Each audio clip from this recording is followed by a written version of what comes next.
Aesop's Fables. The Ass and His Burdens. A peddler who owned an ass one day bought a quantity of salt and loaded up his beast with as much as he could bear.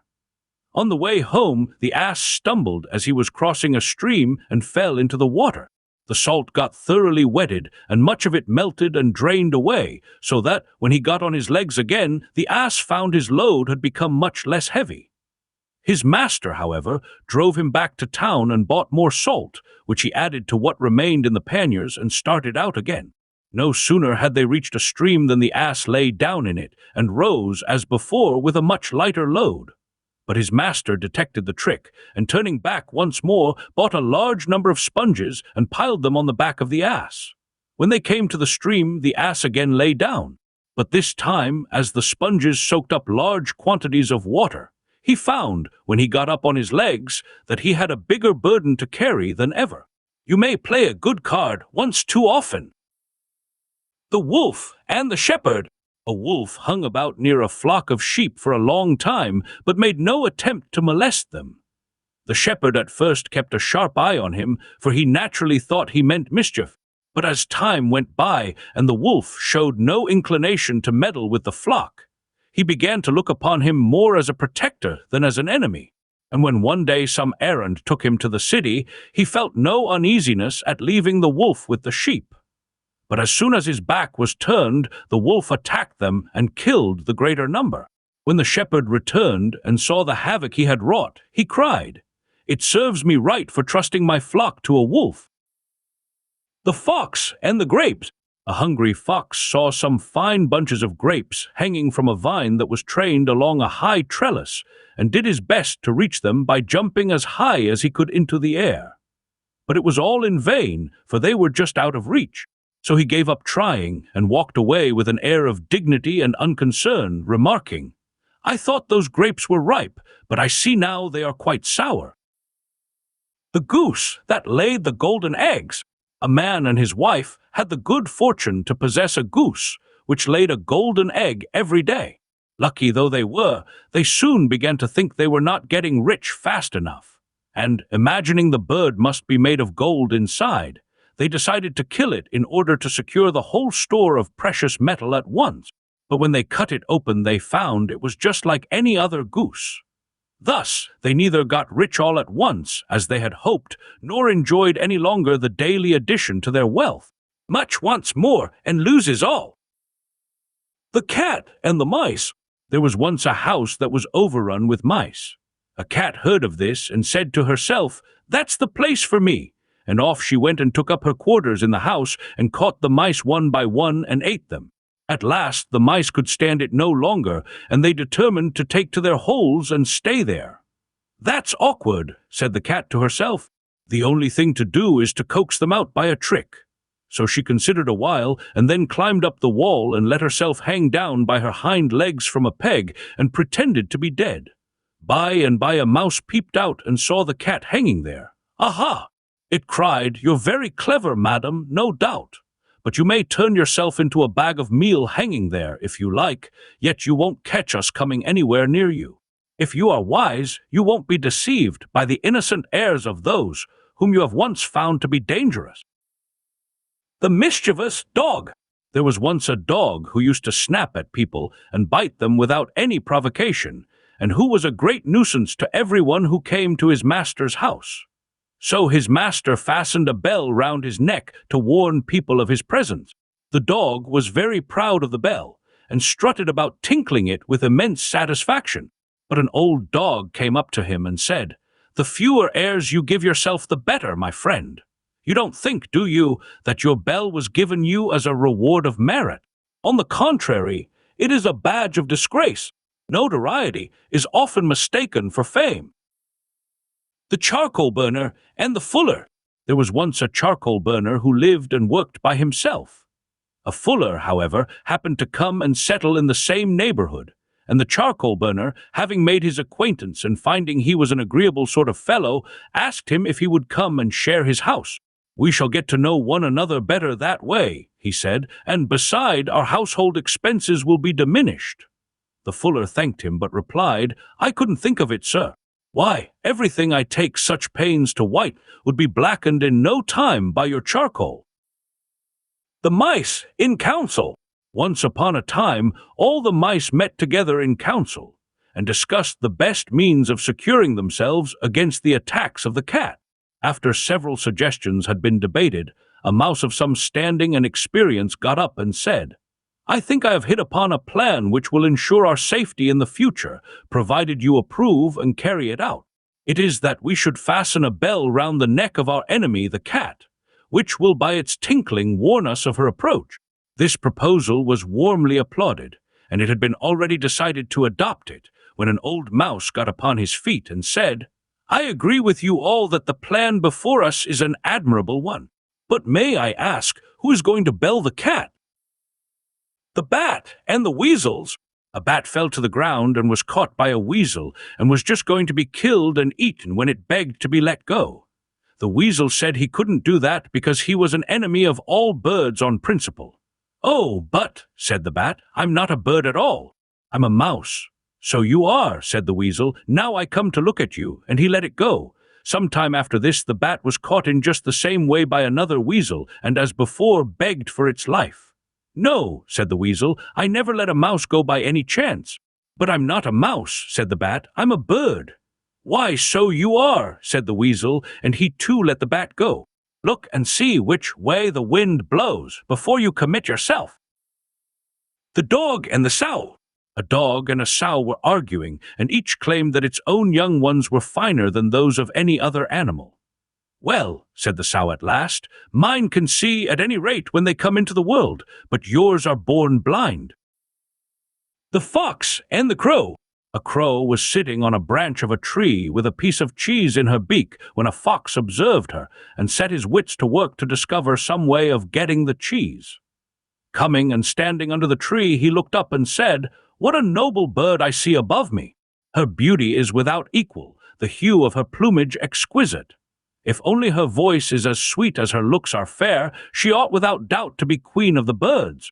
The crow was hugely flattered by this, and just to show the fox that she could sing, she gave a loud call. Down came the cheese, of course, and the fox, snatching it up, said, "You have a voice, madam, I see. What you want is wits." The horse and the groom. There was once a groom who used to spend long hours clipping and combing the horse of which he had charge, but who daily stole a portion of his allowance of oats and sold it for his own profit. The horse gradually got into worse and worse condition, and at last cried to the groom, "If you really want me to look sleek and well, you must comb me less and feed me more." The wolf and the lamb. A wolf came upon a lamb straying from the flock, and felt some compunction about taking the life of so helpless a creature without some plausible excuse. So he cast about for a grievance and said at last, "Last year, sirrah, you grossly insulted me." "That is impossible, sir," bleated the lamb, "for I wasn't born then." "Well," retorted the wolf, "you feed in my pastures." "That cannot be," replied the lamb, "for I have never yet tasted grass." "You drink from my spring, then," continued the wolf. "Indeed, sir," said the poor lamb, "I have never yet drunk anything but my mother's milk." "Well, anyhow," said the wolf, "I'm not going without my dinner." And he sprang upon the lamb and devoured it without more ado. The peacock and the crane. A peacock taunted a crane with the dullness of her plumage.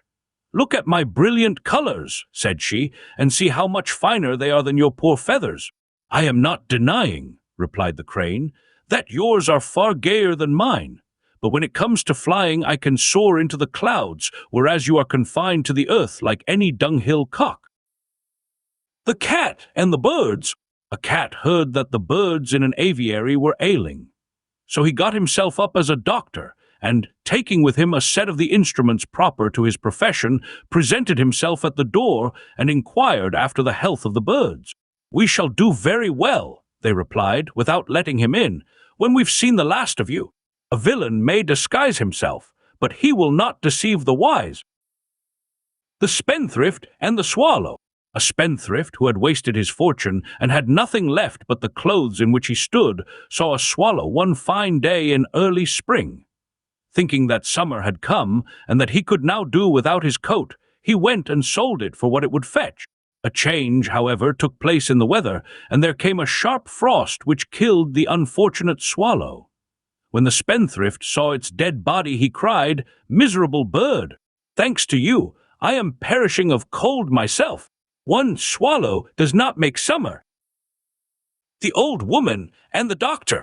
An old woman became almost totally blind from a disease of the eyes, and after consulting a doctor, made an agreement with him in the presence of witnesses that she should pay him a high fee if he cured her, while if he failed, he was to receive nothing.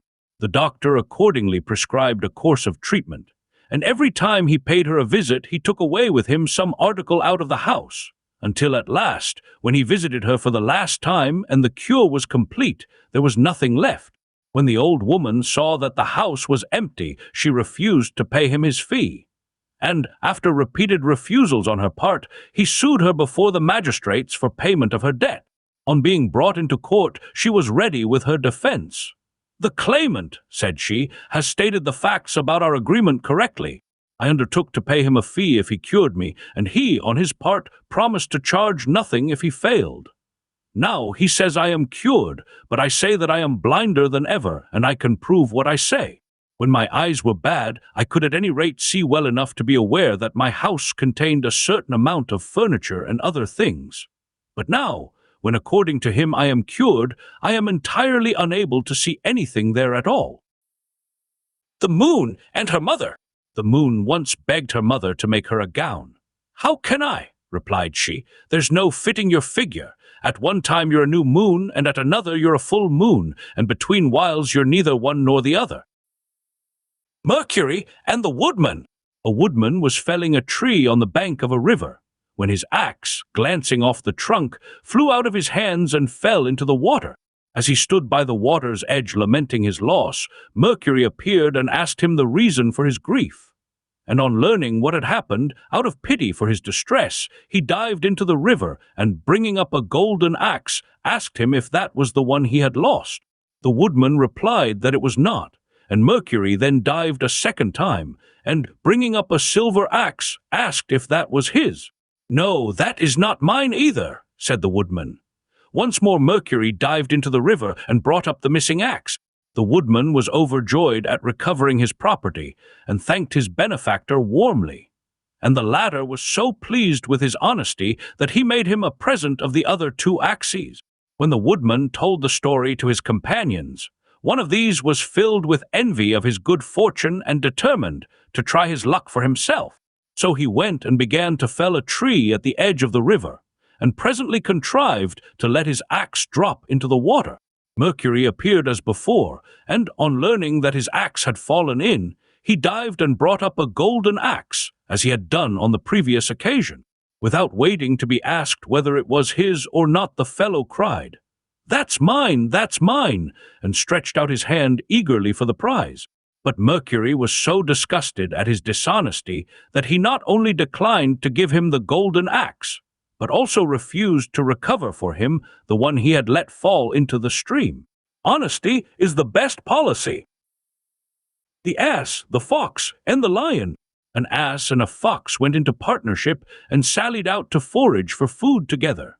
They hadn't gone far before they saw a lion coming their way, at which they were both dreadfully frightened.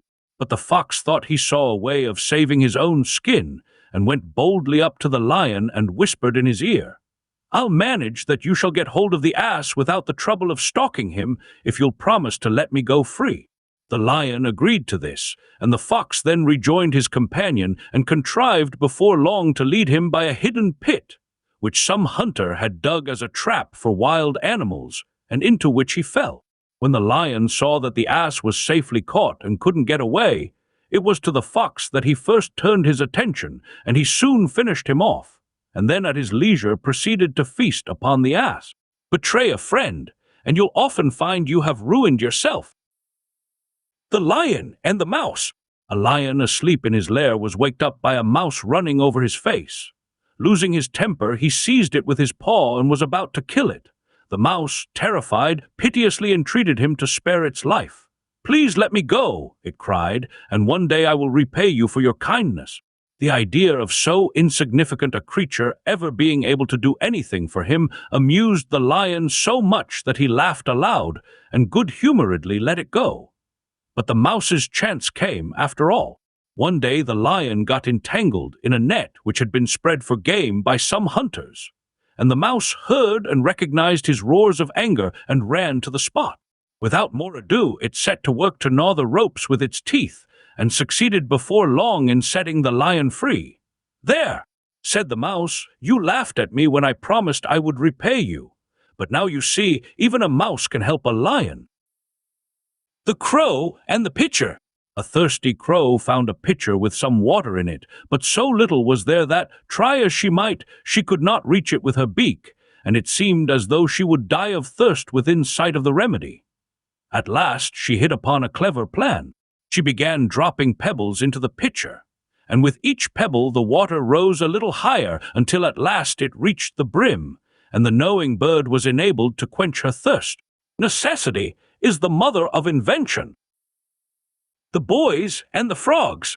Some mischievous boys were playing on the edge of a pond, and catching sight of some frogs swimming about in the shallow water, they began to amuse themselves by pelting them with stones, and they killed several of them. At last one of the frogs put his head out of the water and said, "Oh, stop! Stop! I beg of you! What is sport to you is death to us." The north wind and the sun. A dispute arose between the north wind and the sun, each claiming that he was stronger than the other. At last they agreed to try their powers upon a traveler to see which could soonest strip him of his cloak. The north wind had the first try, and gathering up all his force for the attack, he came whirling furiously down upon the man and caught up his cloak as though he would wrest it from him by one single effort. But the harder he blew, the more closely the man wrapped it round himself. Then came the turn of the sun. At first he beamed gently upon the traveler, who soon unclasped his cloak and walked on with it hanging loosely about his shoulders. Then he shone forth in his full strength, and the man, before he had gone many steps, was glad to throw his cloak right off and complete his journey more lightly clad. Persuasion is better than force. The mistress and her servant. A widow, thrifty and industrious, had 2 servants whom she kept pretty hard at work. They were not allowed to lie long abed in the mornings, but the old lady had them up and doing as soon as the cock crew. They disliked intensely having to get up at such an hour, especially in winter time, and they thought that if it were not for the cock waking up their mistress so horribly early, they could sleep longer. So they caught it and wrung its neck, but they weren't prepared for the consequences.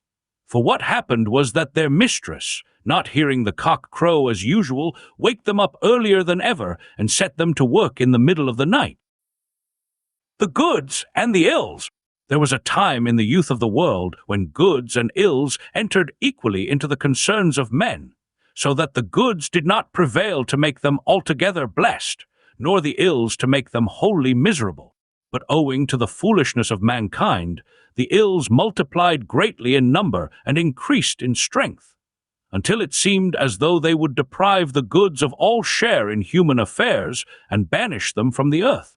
The latter, therefore, betook themselves to heaven and complained to Jupiter of the treatment they had received, at the same time praying him to grant them protection from the ills and to advise them concerning the manner of their intercourse with men. Jupiter granted their request for protection, and decreed that for the future they should not go among men openly in a body, and so be liable to attack from the hostile ills, but singly and unobserved, and at infrequent and unexpected intervals.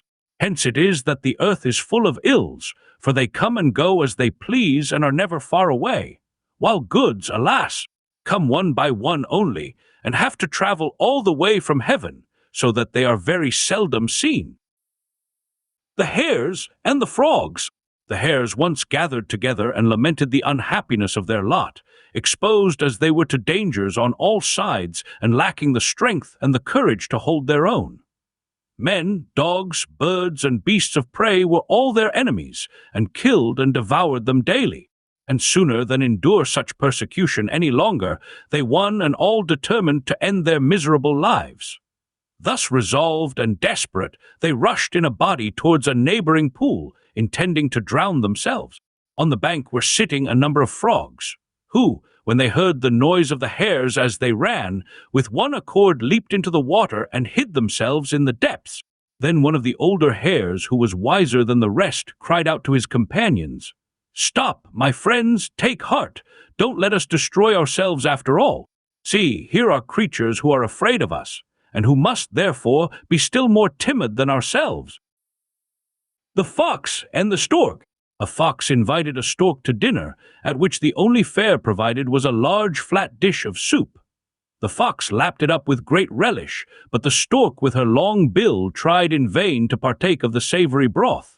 Her evident distress caused the sly fox much amusement, but not long after the stork invited him in turn and set before him a pitcher with a long and narrow neck, into which she could get her bill with ease. Thus, while she enjoyed her dinner, the fox sat by hungry and helpless, for it was impossible for him to reach the tempting contents of the vessel. The wolf in sheep's clothing. A wolf resolved to disguise himself in order that he might prey upon a flock of sheep without fear of detection. So he clothed himself in a sheepskin and slipped among the sheep when they were out at pasture. He completely deceived the shepherd, and when the flock was penned for the night, he was shut in with the rest. But that very night, as it happened, the shepherd, requiring a supply of mutton for the table, laid hands on the wolf in mistake for a sheep, and killed him with his knife on the spot. The stag in the ox stall. A stag, chased from his lair by the hounds, took refuge in a farmyard, and, entering a stable where a number of oxen were stalled, thrust himself under a pile of hay in a vacant stall, where he lay concealed, all but the tips of his horns. Presently, one of the oxen said to him, "What has induced you to come in here? Aren't you aware of the risk you are running of being captured by the herdsmen?" To which he replied, "Pray let me stay for the present. When night comes, I shall easily escape under cover of the dark." In the course of the afternoon, more than one of the farm hands came in to attend to the wants of the cattle, but not one of them noticed the presence of the stag, who accordingly began to congratulate himself on his escape and to express his gratitude to the oxen. "We wish you well," said the one who had spoken before, "but you are not out of danger yet. If the master comes, you will certainly be found out, for nothing ever escapes his keen eyes." Presently, sure enough, in he came, and made a great to-do about the way the oxen were kept. "The beasts are starving," he cried. "Here, give them more hay and put plenty of litter under them." As he spoke, he seized an armful himself from the pile where the stag lay concealed, and at once detected him. Calling his men, he had him seized at once and killed for the table. The milkmaid and her pail. A farmer's daughter had been out to milk the cows, and was returning to the dairy carrying her pail of milk upon her head. As she walked along, she fell a musing after this fashion: "The milk in this pail will provide me with cream, which I will make into butter and take to market to sell. With the money I will buy a number of eggs, and these, when hatched, will produce chickens, and by I shall have quite a large poultry yard. Then I shall sell some of my fowls, and with the money which they will bring in I will buy myself a new gown, which I shall wear when I go to the fair. And all the young fellows will admire it and come and make love to me, but I shall toss my head and have nothing to say to them." Forgetting all about the pail, and suiting the action to the word, she tossed her head. Down went the pail, all the milk was spilled, and all her fine castles in the air vanished in a moment. Do not count your chickens before they are hatched. The dolphins, the whales, and the sprat. The dolphins quarreled with the whales, and before very long they began fighting with one another. The battle was very fierce, and had lasted some time without any sign of coming to an end, when a sprat thought that perhaps he could stop it. So he stepped in and tried to persuade them to give up fighting and make friends. But one of the dolphins said to him contemptuously, "We would rather go on fighting till we're all killed than be reconciled by a sprat like you." The fox and the monkey. A fox and a monkey were on the road together, and fell into a dispute as to which of the two was the better born. They kept it up for some time, till they came to a place where the road passed through a cemetery full of monuments, when the monkey stopped and looked about him and gave a great sigh. "Why do you sigh?" said the fox. The monkey pointed to the tombs and replied, "All the monuments that you see here were put up in honor of my forefathers, who in their day were eminent men." The fox was speechless for a moment, but quickly recovering, he said, "Oh, don't stop at any lie, sir. You're quite safe.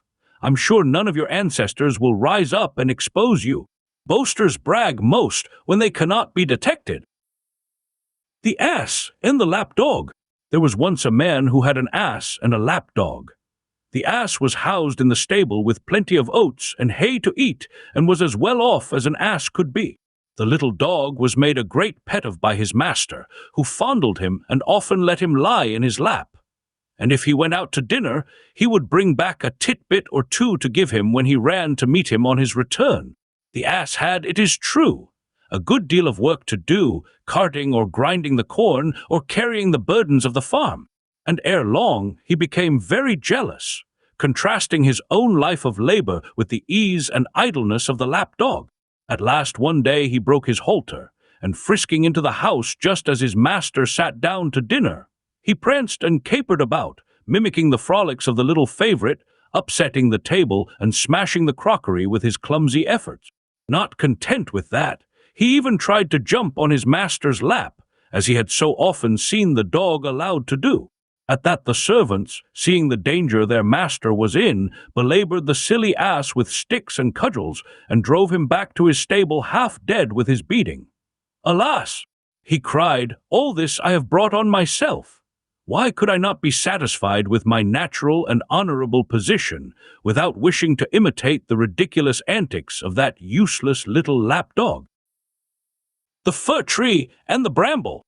A fir tree was boasting to a bramble and said, somewhat contemptuously, "You poor creature, you are of no use whatever. Now look at me. I am useful for all sorts of things, particularly when men build houses. They can't do without me then." But the bramble replied, "Ah, that's all very well. But you wait till they come with axes and saws to cut you down, and then you'll wish you were a bramble and not a fir. Better poverty, without a care, than wealth with its many obligations." The Frog's complaint against the sun. Once upon a time the sun was about to take to himself a wife. The frogs in terror all raised their voices to the skies, and Jupiter, disturbed by the noise, asked them what they were croaking about. They replied, "The sun is bad enough even while he is single, drying up our marshes with his heat as he does. But what will become of us if he marries and begets other sons?" The Dog, the Cock, and the Fox. A dog and a cock became great friends and agreed to travel together. At nightfall, the cock flew up into the branches of a tree to roost, while the dog curled himself up inside the trunk, which was hollow. At break of day, the cock woke up and crew as usual. A fox heard, and wishing to make a breakfast of him, came and stood under the tree and begged him to come down. "I should so like," said he, "to make the acquaintance of one who has such a beautiful voice." The cock replied, "Would you just wake my porter who sleeps at the foot of the tree? He'll open the door and let you in." The fox accordingly rapped on the trunk, when out rushed the dog and tore him in pieces. The Gnat and the Bull. A gnat alighted on one of the horns of a bull and remained sitting there for a considerable time. When it had rested sufficiently and was about to fly away, it said to the bull, "Do you mind if I go now?" The bull merely raised his eyes and remarked, without interest, "It's all one to me.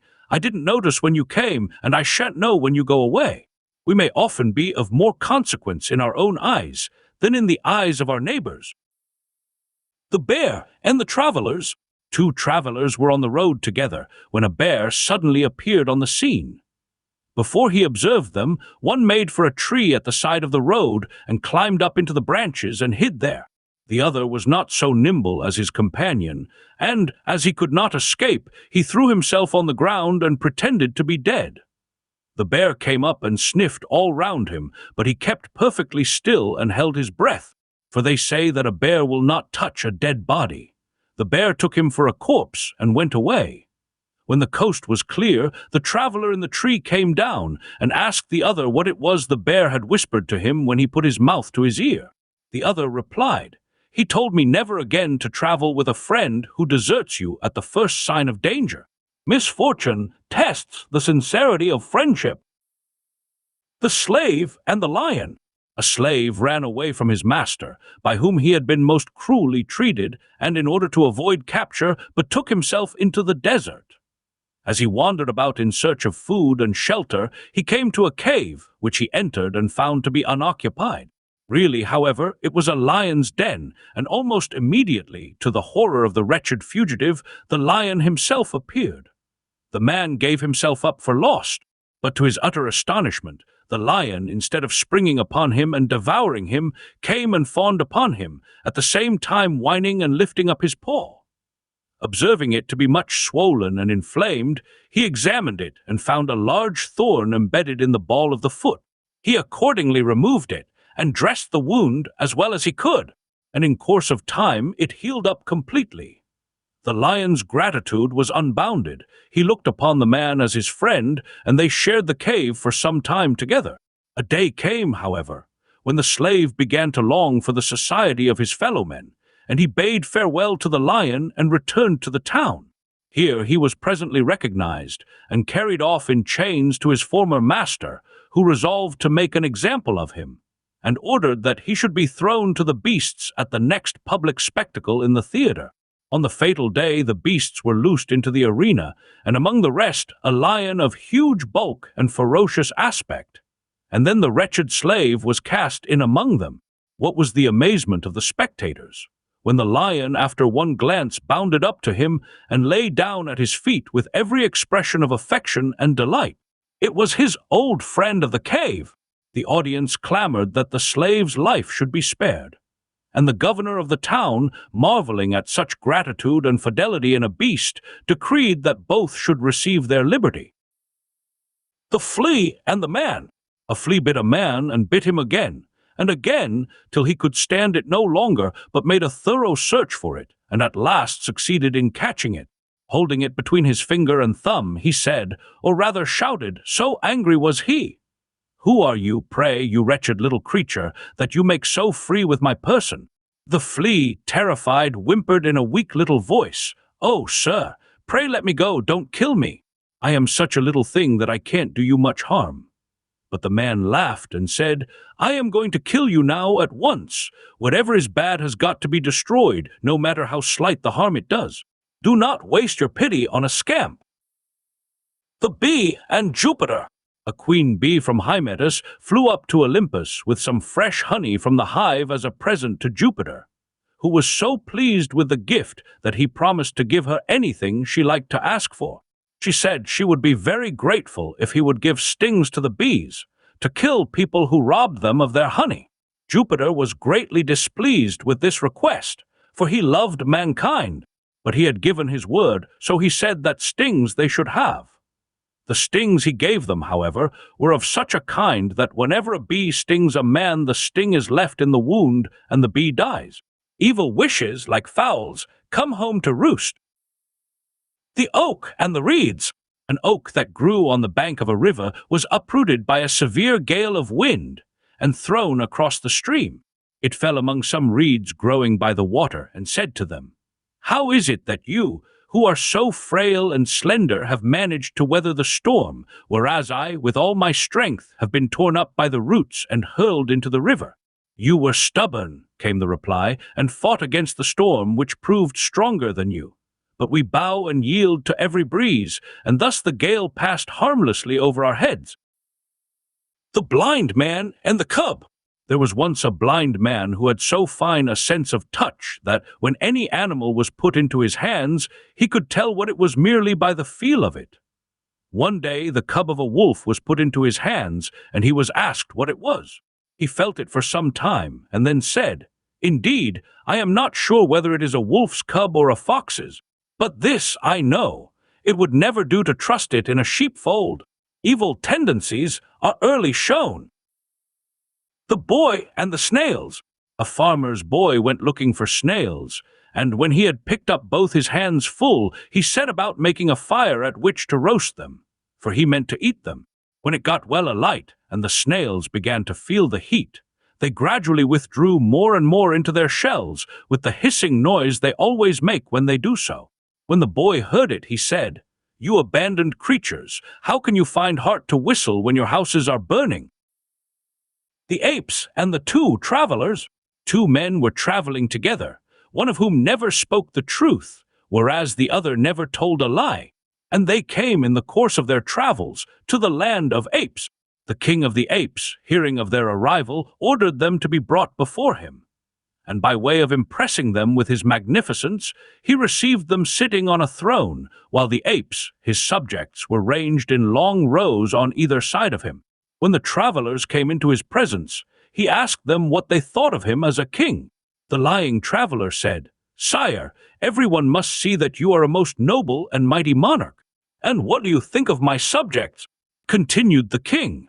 "They," said the traveler, "are in every way worthy of their royal master." The ape was so delighted with his answer that he gave him a very handsome present. The other traveler thought that if his companion was rewarded so splendidly for telling a lie, he himself would certainly receive a still greater reward for telling the truth. So, when the ape turned to him and said, "And what, sir, is your opinion?" he replied, "I think you are a very fine ape, and all your subjects are fine apes too." The king of the apes was so enraged at his reply that he ordered him to be taken away and clawed to death. The farmer and the stork. A farmer set some traps in a field which he had lately sown with corn, in order to catch the cranes which came to pick up the seed. When he returned to look at his traps, he found several cranes caught, and among them a stork, which begged to be let go and said, "You ought not to kill me. I am not a crane, but a stork, as you can easily see by my feathers, and I am the most honest and harmless of birds." But the farmer replied, "It's nothing to me what you are. I find you among these cranes, who ruin my crops, and like them you shall suffer. If you choose bad companions, no one will believe that you are anything but bad yourself." The charger and the miller.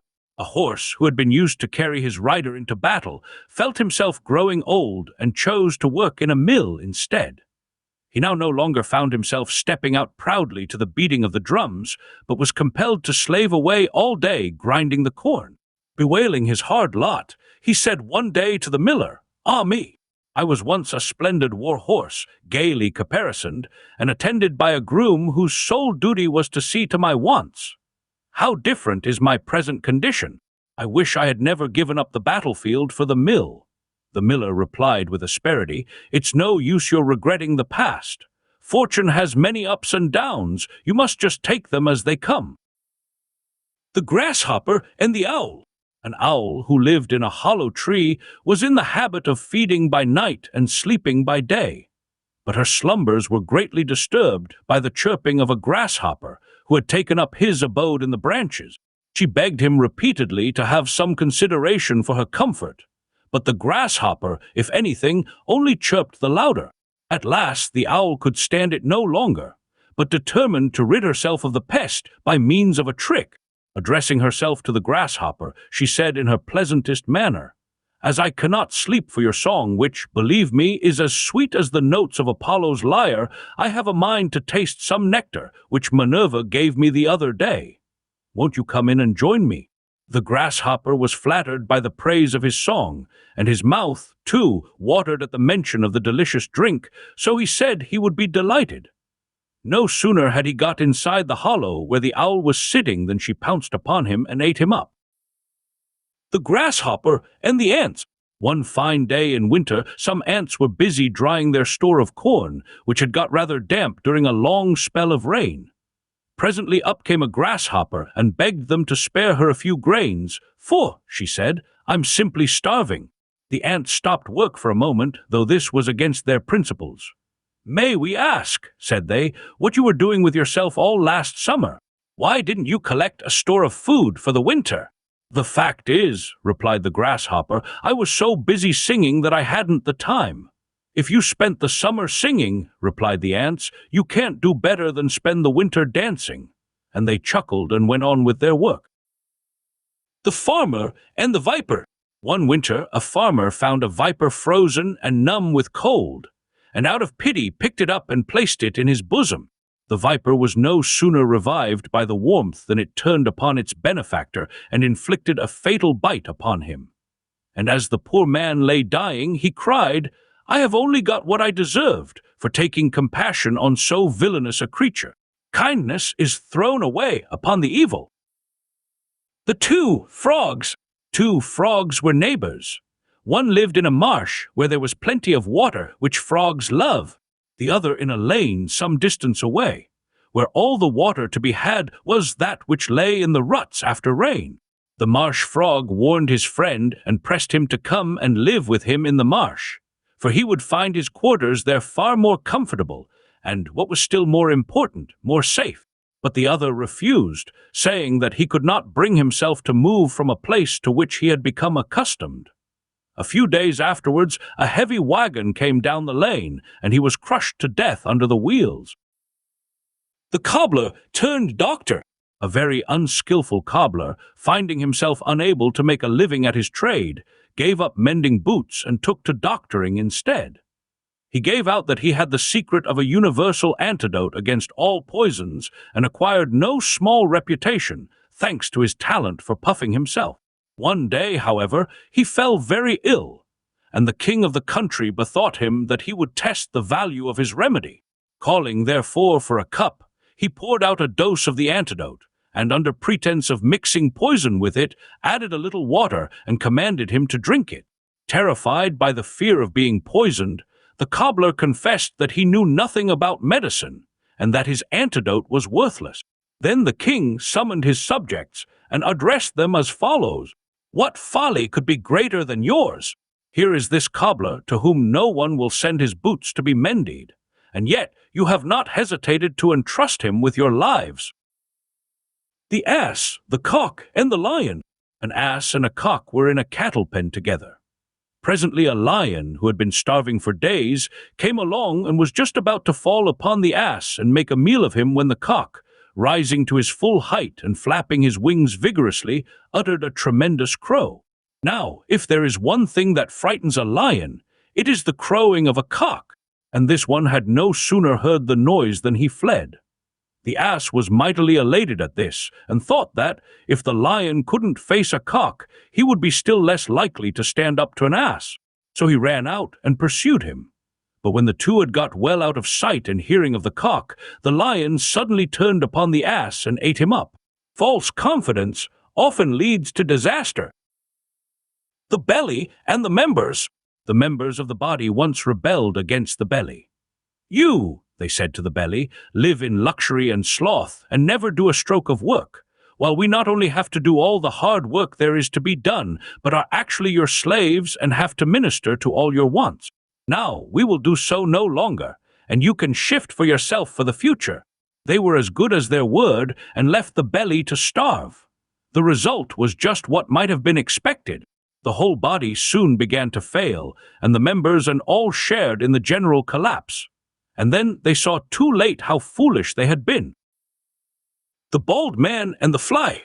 A fly settled on the head of a bald man and bit him.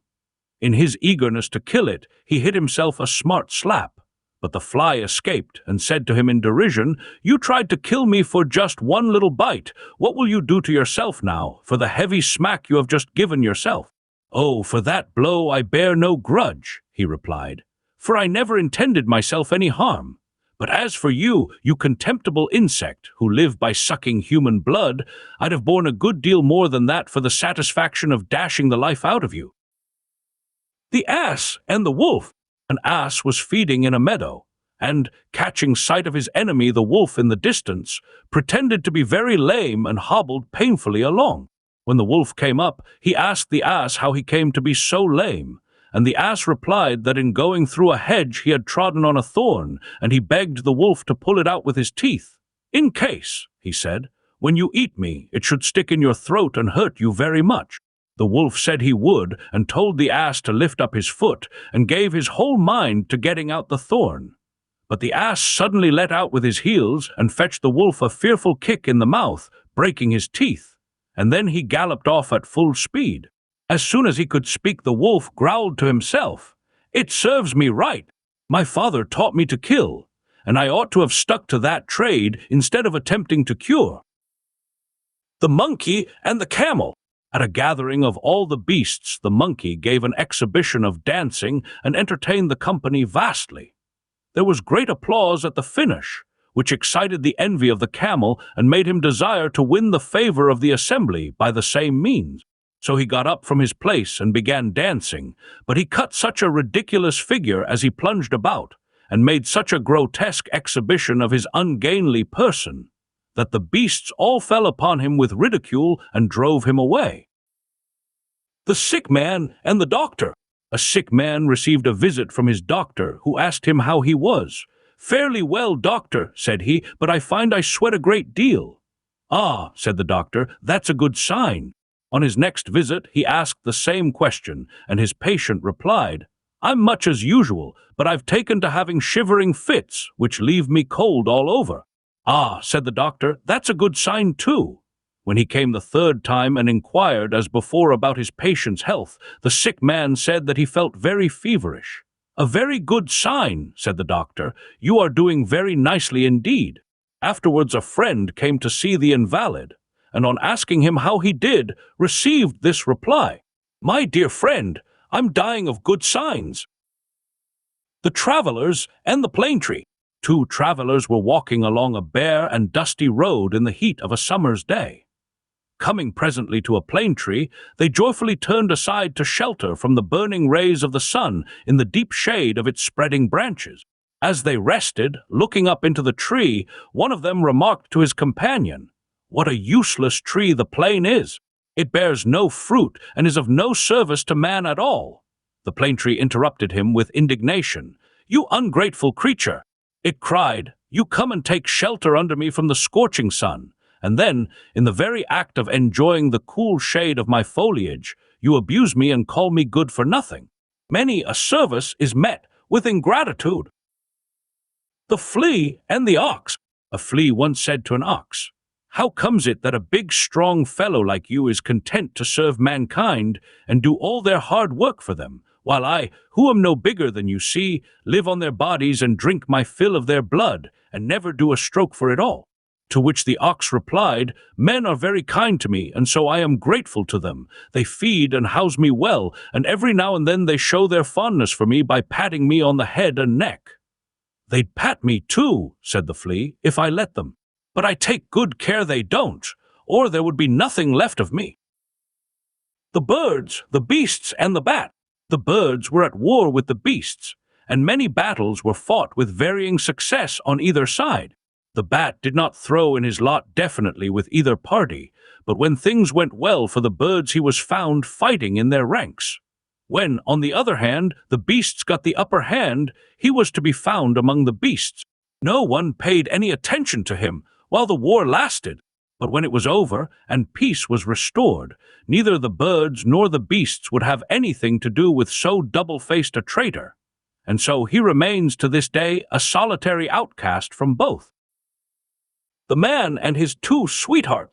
A man of middle age, whose hair was turning gray, had 2 sweethearts, an old woman and a young one.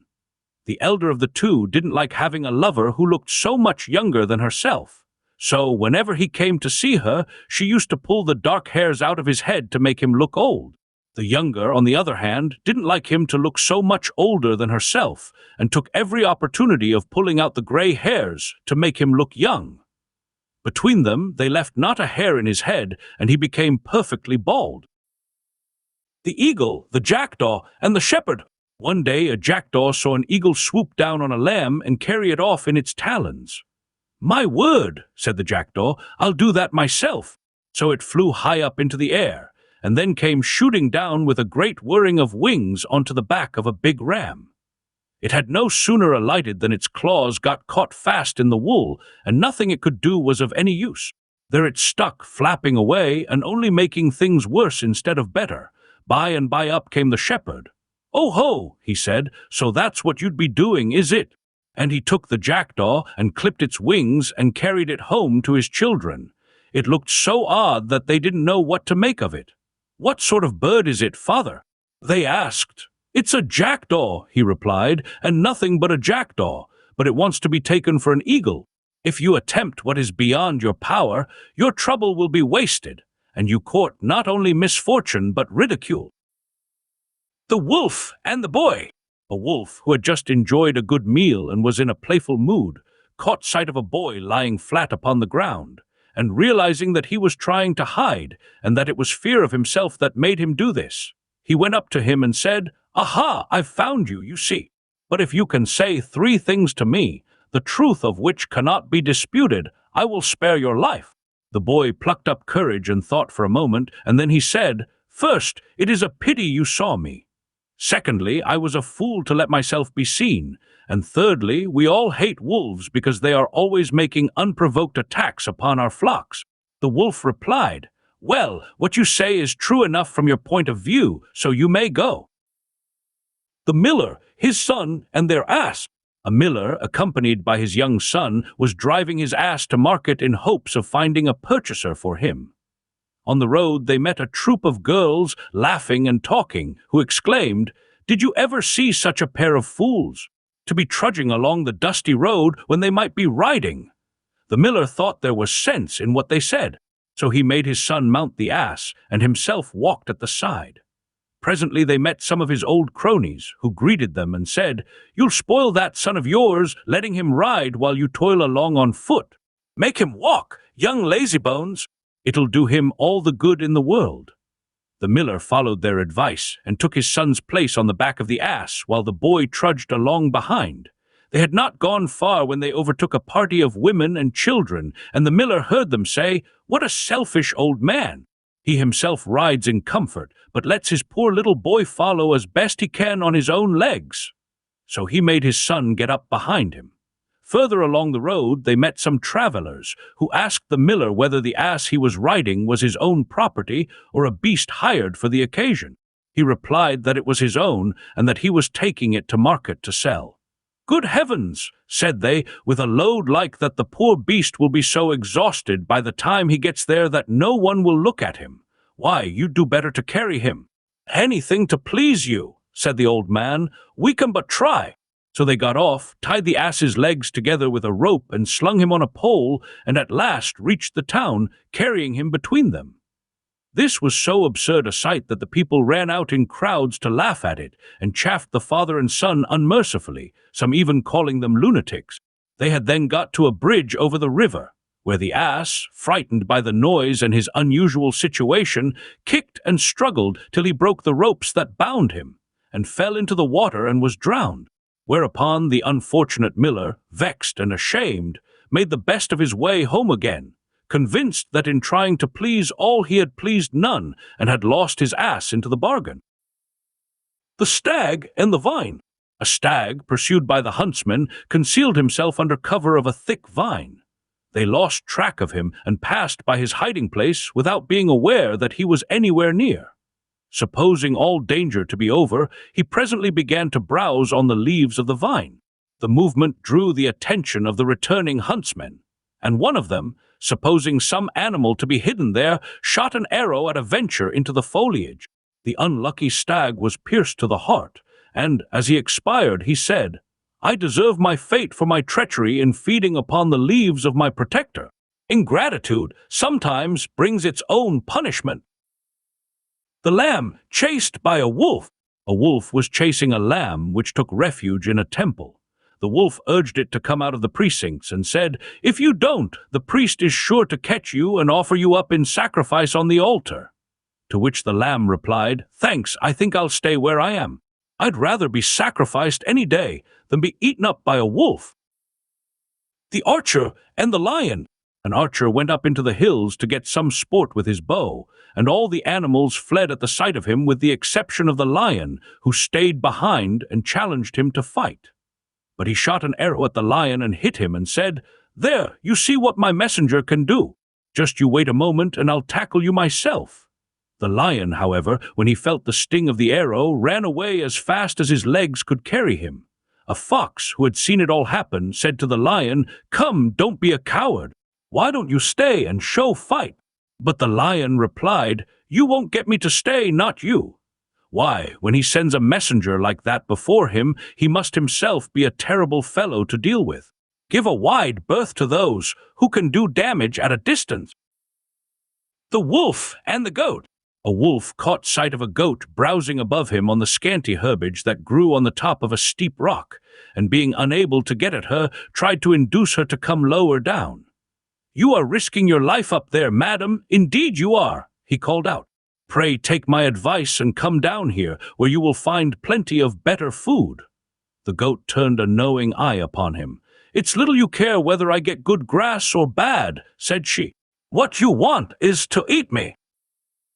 The sick stag. A stag fell sick and lay in a clearing in the forest, too weak to move from the spot. When the news of his illness spread, a number of the other beasts came to inquire after his health, and they one and all nibbled a little of the grass that grew round the invalid, till at last there was not a blade within his reach. In a few days he began to mend, but was still too feeble to get up and go in search of fodder, and thus he perished miserably of hunger owing to the thoughtlessness of his friends. The ass and the mule. A certain man who had an ass and a mule loaded them both up one day and set out upon a journey. So long as the road was fairly level, the ass got on very well, but by and by they came to a place among the hills where the road was very rough and steep, and the ass was at his last gasp. So he begged the mule to relieve him of a part of his load, but the mule refused. At last, from sheer weariness, the ass stumbled and fell down a steep place and was killed. The driver was in despair, but he did the best he could. He added the ass's load to the mule's, and he also flayed the ass and put his skin on the top of the double load. The mule could only just manage the extra weight, and as he staggered painfully along, he said to himself, "I have only got what I deserved. If I had been willing to help the ass at first, I should not now be carrying his load and his skin into the bargain." Brother and sister. A certain man had 2 children, a boy and a girl, and the boy was as good-looking as the girl was plain. One day, as they were playing together in their mother's chamber, they chanced upon a mirror and saw their own features for the first time.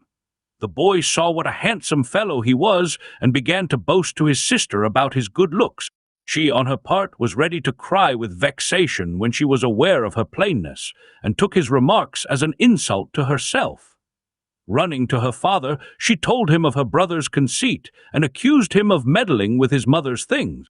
He laughed and kissed them both and said, "My children, learn from now onwards to make a good use of the glass.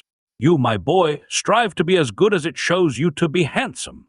And you, my girl, resolve to make up for the plainness of your features by the sweetness of your disposition." The heifer and the ox. A heifer went up to an ox who was straining hard at the plough and sympathized with him in a rather patronizing sort of way on the necessity of his having to work so hard. Not long afterwards, there was a festival in the village and everyone kept holiday. But whereas the ox was turned loose into the pasture, the heifer was seized and led off to sacrifice. "Ah," said the ox with a grim smile, "I see now why you were allowed to have such an idle time. It was because you were always intended for the altar." The kingdom of the lion. When the lion reigned over the beasts of the earth, he was never cruel or tyrannical, but as gentle and just as a king ought to be. During his reign, he called a general assembly of the beasts and drew up a code of laws under which all were to live in perfect equality and harmony. The wolf and the lamb, the tiger and the stag, the leopard and the kid, the dog and the hare, all should dwell side by side in unbroken peace and friendship. The hare said, "Oh, how I have longed for this day, when the weak take their place without fear by the side of the strong." The ass and his driver. An ass was being driven down a mountain road, and after jogging along for a while sensibly enough, he suddenly quitted the track and rushed to the edge of a precipice. He was just about to leap over the edge when his driver caught hold of his tail and did his best to pull him back, but pull as he might he couldn't get the ass to budge from the brink. At last he gave up, crying, "All right, then, get to the bottom your own way, but it's the way to sudden death, as you'll find out quick enough." The lion and the hare. A lion found a hare sleeping in her form and was just going to devour her when he caught sight of a passing stag. Dropping the hare, he at once made for the bigger game, but finding, after a long chase, that he could not overtake the stag, he abandoned the attempt and came back for the hare. When he reached the spot, however, he found she was nowhere to be seen, and he had to go without his dinner. "It serves me right," he said. "I should have been content with what I had got instead of hankering after a better prize." The wolves and the dogs. Once upon a time the wolves said to the dogs, "Why should we continue to be enemies any longer? You are very like us in most ways. The main difference between us is one of training only. We live a life of freedom, but you are enslaved to mankind, who beat you and put heavy collars round your necks and compel you to keep watch over their flocks and herds for them, and to crown all, they give you nothing but bones to eat. Don't put up with it any longer, but hand over the flocks to us, and we will all live on the fat of the land and feast together." The dogs allowed themselves to be persuaded by these words and accompanied the wolves into their den. But no sooner were they well inside than the wolves set upon them and tore them to pieces. Traitors richly deserve their fate. The bull and the calf. A full-grown bull was struggling to force his huge bulk through the narrow entrance to a cow-house where his stall was, when a young calf came up and said to him, "If you'll step aside a moment, I'll show you the way to get through." The bull turned upon him an amused look. "I knew that way," said he, "before you were born." The trees and the axe. A woodman went into the forest and begged of the trees the favor of a handle for his axe.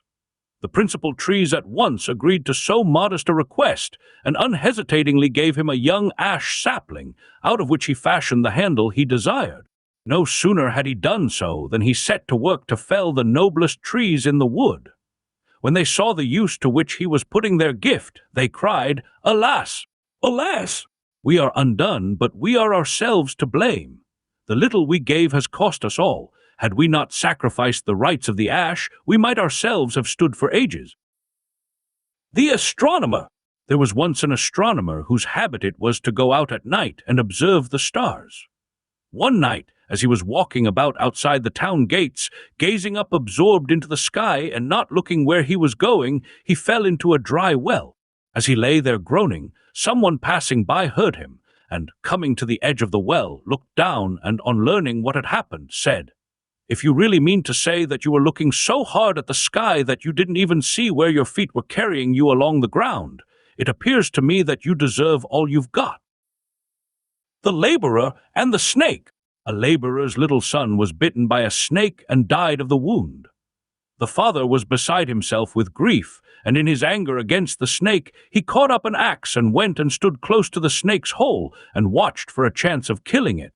Presently the snake came out, and the man aimed a blow at it, but only succeeded in cutting off the tip of its tail before it wriggled in again. He then tried to get it to come out a second time, pretending that he wished to make up the quarrel. But the snake said, "I can never be your friend because of my lost tail, nor you mine because of your lost child. Injuries are never forgotten in the presence of those who caused them." The cage bird and the bat. A singing bird was confined in a cage which hung outside a window and had a way of singing at night when all other birds were asleep. One night a bat came and clung to the bars of the cage and asked the bird why she was silent by day and sang only at night. "I have a very good reason for doing so," said the bird. "It was once when I was singing in the daytime that a fowler was attracted by my voice and set his nets for me and caught me. Since then I have never sung except by night." But the bat replied, "It is no use your doing that now when you are a prisoner. If only you had done so before you were caught, you might still have been free. Precautions are useless after the event." The ass and his purchaser. A man who wanted to buy an ass went to market, and, coming across a likely-looking beast, arranged with the owner that he should be allowed to take him home on trial to see what he was like. When he reached home, he put him into his stable along with the other asses. The newcomer took a look round, and immediately went and chose a place next to the laziest and greediest beast in the stable. When the master saw this, he put a halter on him at once, and led him off and handed him over to his owner again. The latter was a good deal surprised to see him back so soon, and said, "Why, do you mean to say you have tested him already?" "I don't want to put him through any more tests," replied the other. "I could see what sort of beast he is from the companion he chose for himself. A man is known by the company he keeps." The Kid and the Wolf. A kid strayed from the flock and was chased by a wolf. When he saw he must be caught, he turned round and said to the wolf, "I know, sir, that I can't escape being eaten by you. And so, as my life is bound to be short, I pray you let it be as merry as may be. Will you not play me a tune to dance to before I die?" The wolf saw no objection to having some music before his dinner, so he took out his pipe and began to play, while the kid danced before him. Before many minutes were past, the gods who guarded the flock heard the sound and came up to see what was going on. They no sooner clapped eyes on the wolf than they gave chase and drove him away. As he ran off, he turned and said to the kid, "It's what I thoroughly deserve. My trade is the butcher's, and I had no business to turn piper to please you." The debtor and his sow. A man of Athens fell into debt and was pressed for the money by his creditor, but he had no means of paying at the time, so he begged for delay. But the creditor refused and said he must pay at once. Then the debtor fetched a sow, the only one he had, and took her to market to offer her for sale. It happened that his creditor was there too. Presently a buyer came along and asked if the sow produced good litters. "Yes," said the debtor, "very fine ones, and the remarkable thing is that she produces females at the Mysteries and males at the Panathenaea. Festivals these were, and the Athenians always sacrifice a sow at one and a boar at the other, while at the Dionysia they sacrifice a kid." At that the creditor, who was standing by, put in, "Don't be surprised, sir. Why, still better, at the Dionysia this sow has kids." The Bald Huntsman. A man who had lost all his hair took to wearing a wig, and one day he went out hunting. It was blowing rather hard at the time, and he hadn't gone far before a gust of wind caught his hat and carried it off, and his wig too, much to the amusement of the hunt. But he quite entered into the joke and said, "Ah, well, the hair that wig is made of didn't stick to the head on which it grew, so it's no wonder it won't stick to mine." The Herdsman and the Lost Bull. A herdsman was tending his cattle when he missed a young bull, one of the finest of the herd. He went at once to look for him, but meeting with no success in his search, he made a vow that, if he should discover the thief, he would sacrifice a calf to Jupiter. Continuing his search, he entered a thicket, where he presently espied a lion devouring the lost bull. Terrified with fear, he raised his hands to heaven and cried, "Great Jupiter, I vowed I would sacrifice a calf to thee if I should discover the thief. But now a full-grown bull I promise thee, if only I myself escape unhurt from his clutches." The Mule.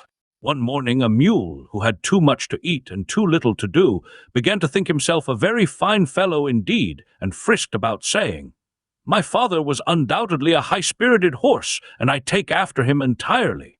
But very soon afterwards he was put into the harness and compelled to go a very long way with a heavy load behind him. At the end of the day, exhausted by his unusual exertions, he said dejectedly to himself, "I must have been mistaken about my father. He can only have been an ass after all." The Hound and the Fox. A hound, roaming in the forest, spied a lion, and being well used to lesser game, gave chase, thinking he would make a fine quarry. Presently the lion perceived that he was being pursued, so, stopping short, he rounded on his pursuer and gave a loud roar. The hound immediately turned tail and fled. A fox, seeing him running away, jeered at him and said, "Ho! Ho! There goes the coward who chased a lion and ran away the moment he roared." The Father and his Daughters. A man had 2 daughters, one of whom he gave in marriage to a gardener and the other to a potter. After a time he thought he would go and see how they were getting on, and first he went to the gardener's wife. He asked her how she was and how things were going with herself and her husband. She replied that on the whole they were doing very well. "But," she continued, "I do wish we could have some good heavy rain. The garden wants it badly." Then he went on to the potter's wife and made the same inquiries of her. She replied that she and her husband had nothing to complain of.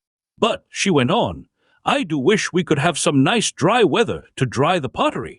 Her father looked at her with a humorous expression on his face. "You want dry weather," he said, "and your sister wants rain. I was going to ask in my prayers that your wishes should be granted, but now it strikes me I had better not refer to the subject." The thief and the innkeeper. A thief hired a room at an inn and stayed there some days on the lookout for something to steal. No opportunity, however, presented itself till one day, when there was a festival to be celebrated, the innkeeper appeared in a fine new coat and sat down before the door of the inn for an airing. The thief no sooner set eyes upon the coat than he longed to get possession of it. There was no business doing, so he went and took a seat by the side of the innkeeper and began talking to him. They conversed together for some time, and then the thief suddenly yawned and howled like a wolf. The innkeeper asked him in some concern what ailed him.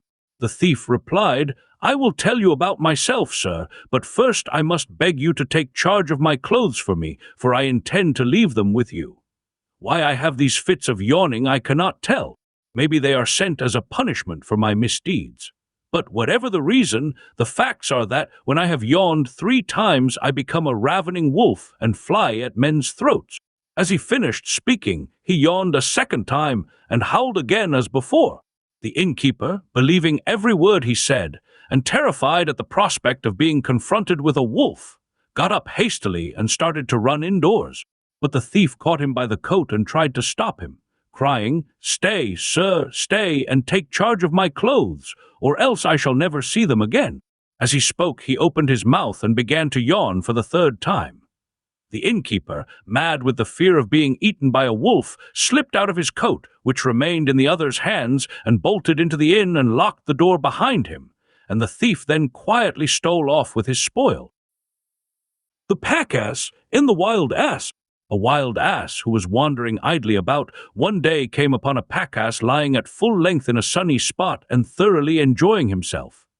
Going up to him, he said, "What a lucky beast you are! Your sleek coat shows how well you live. How I envy you."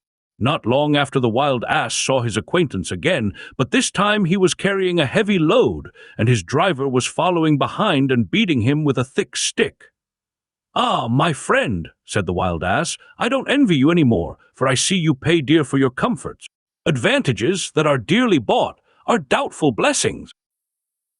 The Ass and his Masters.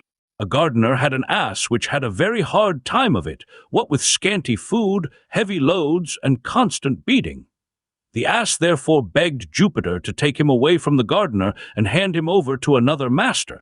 So Jupiter sent Mercury to the gardener to bid him sell the ass to a potter, which he did. But the ass was as discontented as ever, for he had to work harder than before. So he begged Jupiter for relief a second time, and Jupiter very obligingly arranged that he should be sold to a tanner. But when the ass saw what his new master's trade was, he cried in despair, "Why wasn't I content to serve either of my former masters, hard as I had to work and badly as I was treated? For they would have buried me decently. But now I shall come in the end to the tanning vat. Servants don't know a good master till they have served a worse." The Packass, the Wild Ass, and the Lion. A wild ass saw a packass jogging along under a heavy load, and taunted him with the condition of slavery in which he lived, in these words, "What a vile lot is yours compared with mine! I am free as the air, and never do a stroke of work, and, as for fodder, I have only to go to the hills, and there I find far more than enough for my needs. But you depend on your master for food, and he makes you carry heavy loads every day and beats you unmercifully." At that moment a lion appeared on the scene and made no attempt to molest the packass owing to the presence of the driver. But he fell upon the wild ass, who had no one to protect him, and without more ado made a meal of him. It is no use being your own master unless you can stand up for yourself. The Ant. Ants were once men and made their living by tilling the soil. But not content with the results of their own work, they were always casting longing eyes upon the crops and fruits of their neighbors, which they stole whenever they got the chance and added to their own store. At last their covetousness made Jupiter so angry that he changed them into ants. But though their forms were changed, their nature remained the same. And so, to this day, they go about among the cornfields and gather the fruits of others' labor, and store them up for their own use. You may punish a thief, but his bent remains.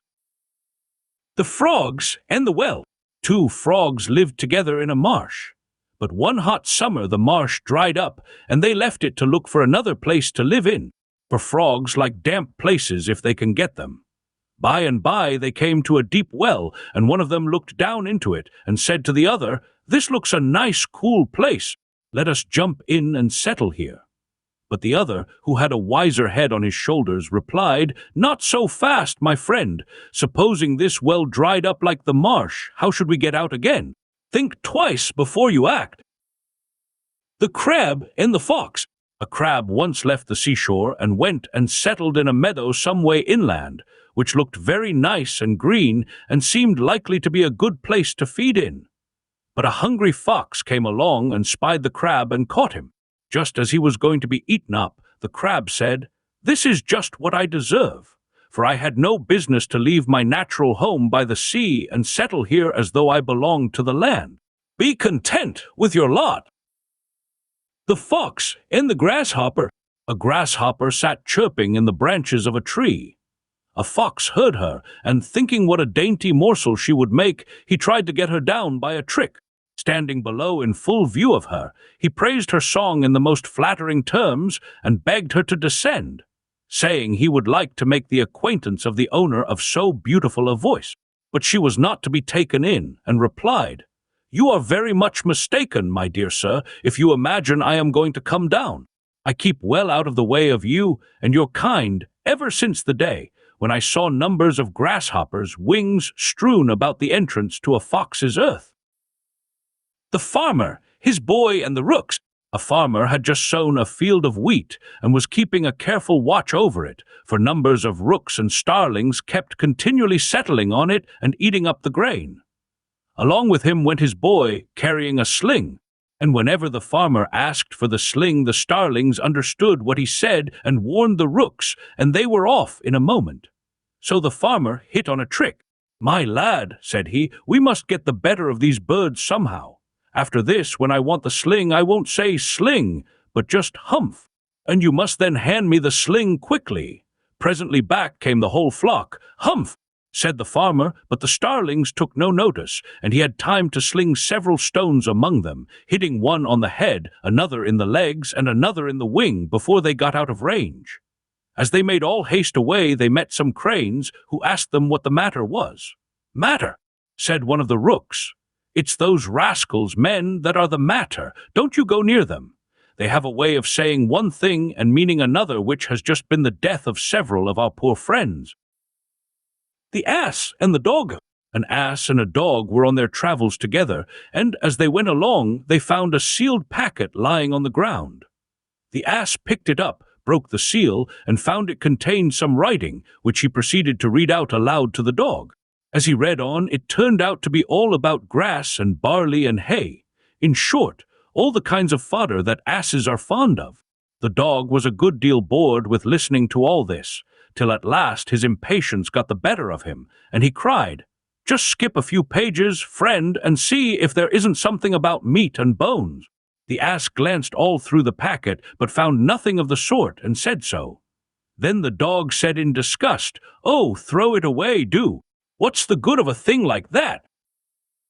The Ass carrying the Image. A certain man put an image on the back of his ass to take it to one of the temples of the town.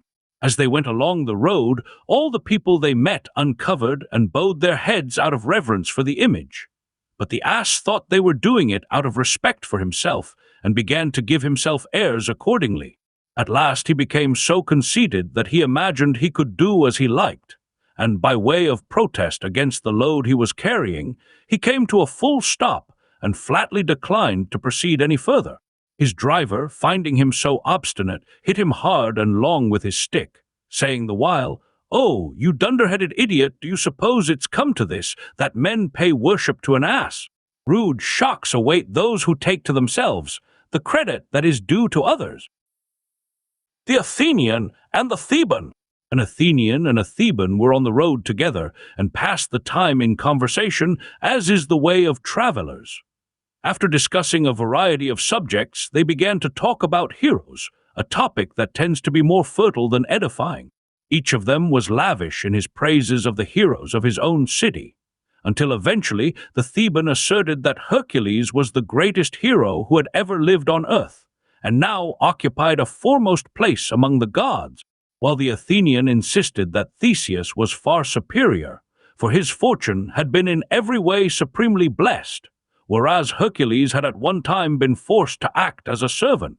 And he gained his point, for he was a very glib fellow, like all Athenians, so that the Theban, who was no match for him in talking, cried at last in some disgust, "All right, have your way. I only hope that, when our heroes are angry with us, Athens may suffer from the anger of Hercules, and Thebes only from that of Theseus." The goatherd and the goat. A goatherd was one day gathering his flock to return to the fold, when one of his goats strayed and refused to join the rest. He tried for a long time to get her to return by calling and whistling to her, but the goat took no notice of him at all. So at last he threw a stone at her and broke one of her horns. In dismay, he begged her not to tell his master, but she replied, "You silly fellow, my horn would cry aloud even if I held my tongue. It's no use trying to hide what can't be hidden." The sheep and the dog. Once upon a time, the sheep complained to the shepherd about the difference in his treatment of themselves and his dog. "Your conduct," said they, "is very strange and we think very unfair. We provide you with wool and lambs and milk, and you give us nothing but grass, and even that we have to find for ourselves. But you get nothing at all from the dog, and yet you feed him with titbits from your own table." Their remarks were overheard by the dog, who spoke up at once and said, "Yes, and quite right too. Where would you be if it wasn't for me? Thieves would steal you, wolves would eat you. Indeed, if I didn't keep constant watch over you, you would be too terrified even to graze." The sheep were obliged to acknowledge that he spoke the truth, and never again made a grievance of the regard in which he was held by his master. The shepherd and the wolf. A shepherd found a wolf's cub straying in the pastures, and took him home and reared him along with his dogs.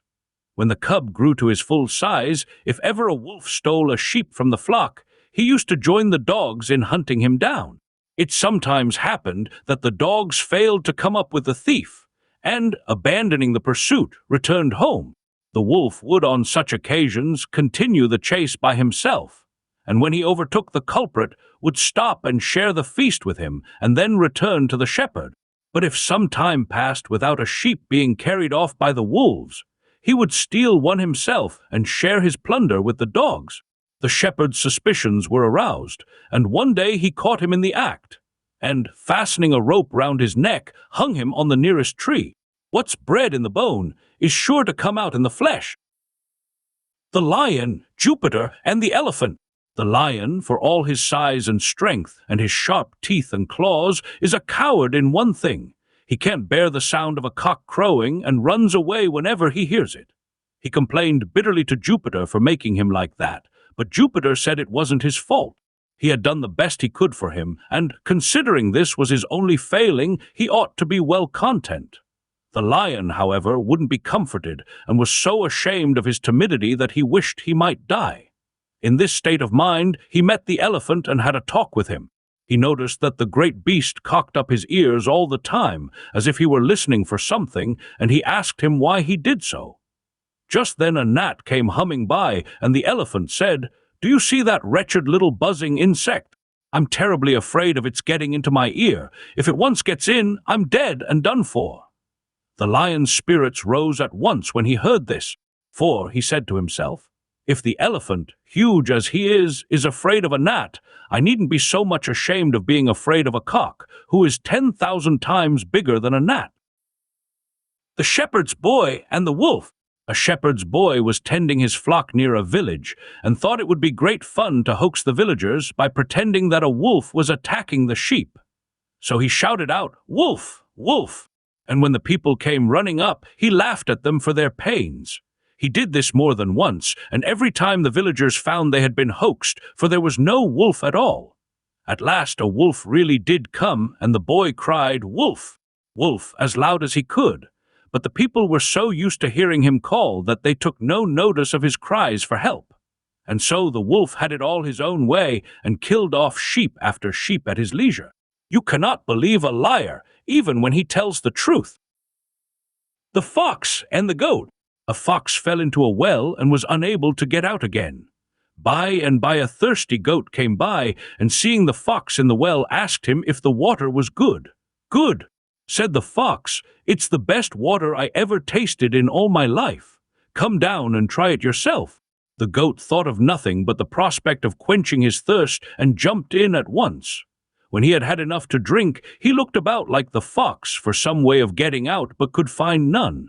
Presently the fox said, I have an idea.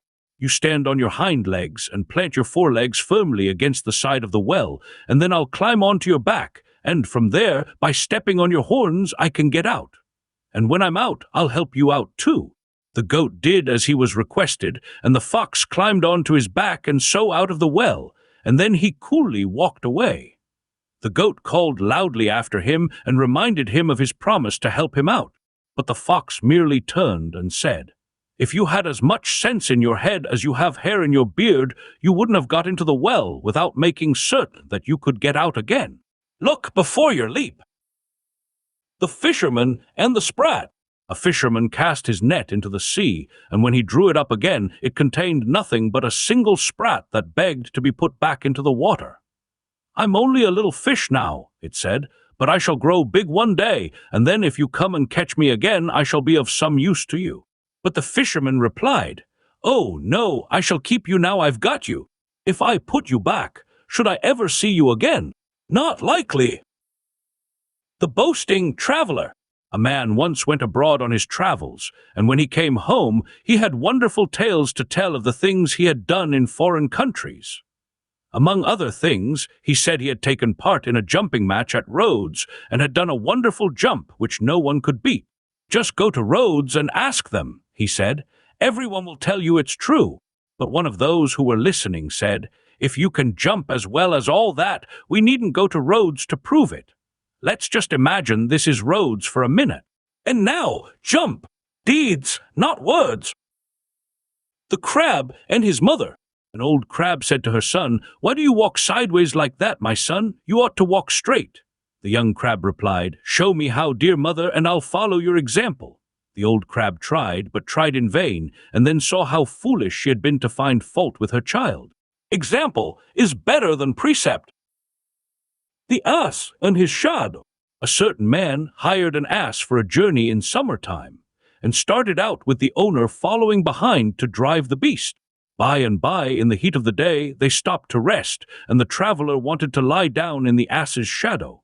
But the owner, who himself wished to be out of the sun, wouldn't let him do that, for he said he had hired the ass only and not his shadow. The other maintained that his bargain secured him complete control of the ass for the time being. From words they came to blows, and while they were belaboring each other, the ass took to his heels and was soon out of sight. The Farmer and his Sons. A farmer, being at death's door and desiring to impart to his sons a secret of much moment, called them round him and said, My sons, I am shortly about to die. I would have you know, therefore, that in my vineyard there lies a hidden treasure. Dig, and you will find it. As soon as their father was dead, the sons took spade and fork and turned up the soil of the vineyard over and over again in their search for the treasure which they supposed to lie buried there. They found none, however, but the vines, after so thorough a digging, produced a crop such as had never before been seen. The Dog and the Cook. A rich man once invited a number of his friends and acquaintances to a banquet. His dog thought it would be a good opportunity to invite another dog, a friend of his. So he went to him and said, My master is giving a feast. There will be a fine spread, so come and dine with me tonight. The dog thus invited came, and when he saw the preparations being made in the kitchen, he said to himself, My word, I'm in luck. I'll take care to eat enough tonight to last me 2 or 3 days. At the same time, he wagged his tail briskly, by way of showing his friend how delighted he was to have been asked. But just then the cook caught sight of him, and, in his annoyance at seeing a strange dog in the kitchen, caught him up by the hind legs and threw him out of the window. He had a nasty fall and limped away as quickly as he could, howling dismally. Presently some other dogs met him and said, Well, what sort of a dinner did you get? To which he replied, "I had a splendid time. The wine was so good, and I drank so much of it, that I really don't remember how I got out of the house. Be shy of favors bestowed at the expense of others." The monkey as king. At a gathering of all the animals, the monkey danced and delighted them so much that they made him their king. The fox, however, was very much disgusted at the promotion of the monkey. So having one day found a trap with a piece of meat in it, he took the monkey there and said to him, "Here is a dainty morsel I have found, sire. I did not take it myself, because I thought it ought to be reserved for you, our king. Will you be pleased to accept it?" The monkey made at once for the meat and got caught in the trap. Then he bitterly reproached the fox for leading him into danger, but the fox only laughed and said, "Oh, monkey, you call yourself king of the beasts and haven't more sense than to be taken in like that." The thieves and the cock. Some thieves broke into a house and found nothing worth taking except a cock, which they seized and carried off with them. When they were preparing their supper, one of them caught up the cock and was about to wring his neck when he cried out for mercy and said, "Pray do not kill me. You will find me a most useful bird, for I rouse honest men to their work in the morning by my crowing." But the thief replied with some heat, "Yes, I know you do, making it still harder for us to get a livelihood. Into the pot you go." The farmer and fortune. A farmer was plowing one day on his farm when he turned up a pot of golden coins with his plow. He was overjoyed at his discovery, and from that time forth made an offering daily at the shrine of the goddess of the earth. Fortune was displeased at this, and came to him and said, "My man, why do you give earth the credit for the gift which I bestowed upon you? You never thought of thanking me for your good luck. But should you be unlucky enough to lose what you have gained, I know very well that I, Fortune, should then come in for all the blame. Show gratitude where gratitude is due." Jupiter and the monkey. Jupiter issued a proclamation to all the beasts and offered a prize to the one who, in his judgment, produced the most beautiful offspring. Among the rest came the monkey, carrying a baby monkey in her arms, a hairless, flat-nosed little fright. When they saw it, the gods all burst into peal on peal of laughter. But the monkey hugged her little one to her and said, "Jupiter may give the prize to whomsoever he likes, but I shall always think my baby the most beautiful of them all." Father and sons. A certain man had several sons who were always quarreling with one another, and try as he might, he could not get them to live together in harmony. So he determined to convince them of their folly by the following means. Bidding them fetch a bundle of sticks, he invited each in turn to break it across his knee. All tried and all failed, and then he undid the bundle and handed them the sticks one by one when they had no difficulty at all in breaking them. "There, my boys," said he, "united you will be more than a match for your enemies. But if you quarrel and separate, your weakness will put you at the mercy of those who attack you. Union is strength." The lamp. A lamp well filled with oil burned with a clear and steady light and began to swell with pride and boast that it shone more brightly than the sun himself. Just then a puff of wind came and blew it out. Someone struck a match and lit it again and said, "You just keep a light and never mind the sun. Why, even the stars never need to be relit, as you had to be just now." The owl and the birds. The owl is a very wise bird, and once, long ago, when the first oak sprouted in the forest, she called all the other birds together and said to them, "You see this tiny tree? If you take my advice, you will destroy it now when it is small, for when it grows big, the mistletoe will appear upon it, from which birdlime will be prepared for your destruction." Again, when the first flax was sown, she said to them, "Go and eat up that seed, for it is the seed of the flax, out of which men will one day make nets to catch you." Once more, when she saw the first archer, she warned the birds that he was their deadly enemy, who would wing his arrows with their own feathers and shoot them. But they took no notice of what she said. In fact, they thought she was rather mad and laughed at her. When, however, everything turned out as she had foretold, they changed their minds and conceived a great respect for her wisdom. Hence, whenever she appears, the birds attend upon her in the hope of hearing something that may be for their good. She, however, gives them advice no longer, but sits moping and pondering on the folly of her kind. The ass in the lion's skin. An ass found a lion's skin and dressed himself up in it. Then he went about frightening everyone he met, for they all took him to be a lion, men and beasts alike, and took to their heels when they saw him coming. Elated by the success of his trick, he loudly brayed in triumph. The fox heard him and recognized him at once for the ass he was, and said to him, "Oh ho, my friend, it's you, is it? I, too, should have been afraid if I hadn't heard your voice." The she-goats and their beards. Jupiter granted beards to the she-goats at their own request, much to the disgust of the he-goats, who considered this to be an unwarrantable invasion of their rights and dignities. So they sent a deputation to him to protest against his action. He, however, advised them not to raise any objections. "What's in a tuft of hair?" said he. "Let them have it if they want it. They can never be a match for you in strength." The old lion. A lion, enfeebled by age and no longer able to procure food for himself by force, determined to do so by cunning. Betaking himself to a cave, he lay down inside and feigned to be sick, and whenever any of the other animals entered to inquire after his health, he sprang upon them and devoured them. Many lost their lives in this way, till one day a fox called at the cave, and, having a suspicion of the truth, addressed the lion from outside instead of going in, and asked him how he did. He replied that he was in a very bad way. "But," said he, "why do you stand outside? Pray come in." "I should have done so," answered the fox, "if I hadn't noticed that all the footprints point towards the cave and none the other way." The boy bathing. A boy was bathing in a river and got out of his depth, and was in great danger of being drowned. A man who was passing along a road heard his cries for help, and went to the riverside and began to scold him for being so careless as to get into deep water, but made no attempt to help him.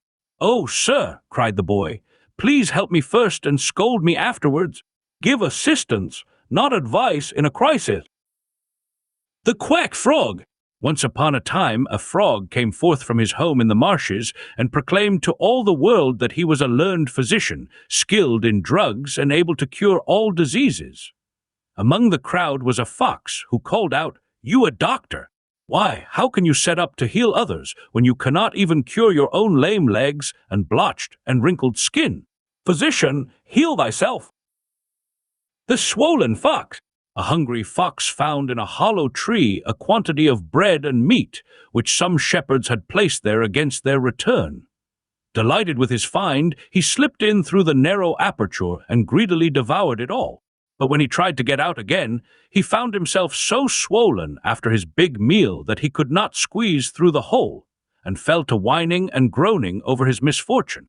Another fox, happening to pass that way, came and asked him what the matter was, and on learning the state of the case, said, "Well, my friend, I see nothing for it but for you to stay where you are till you shrink to your former size. You'll get out then easily enough." The mouse, the frog, and the hawk. A mouse and a frog struck up a friendship. They were not well mated, for the mouse lived entirely on land, while the frog was equally at home on land or in the water. In order that they might never be separated, the frog tied himself and the mouse together by the leg with a piece of thread.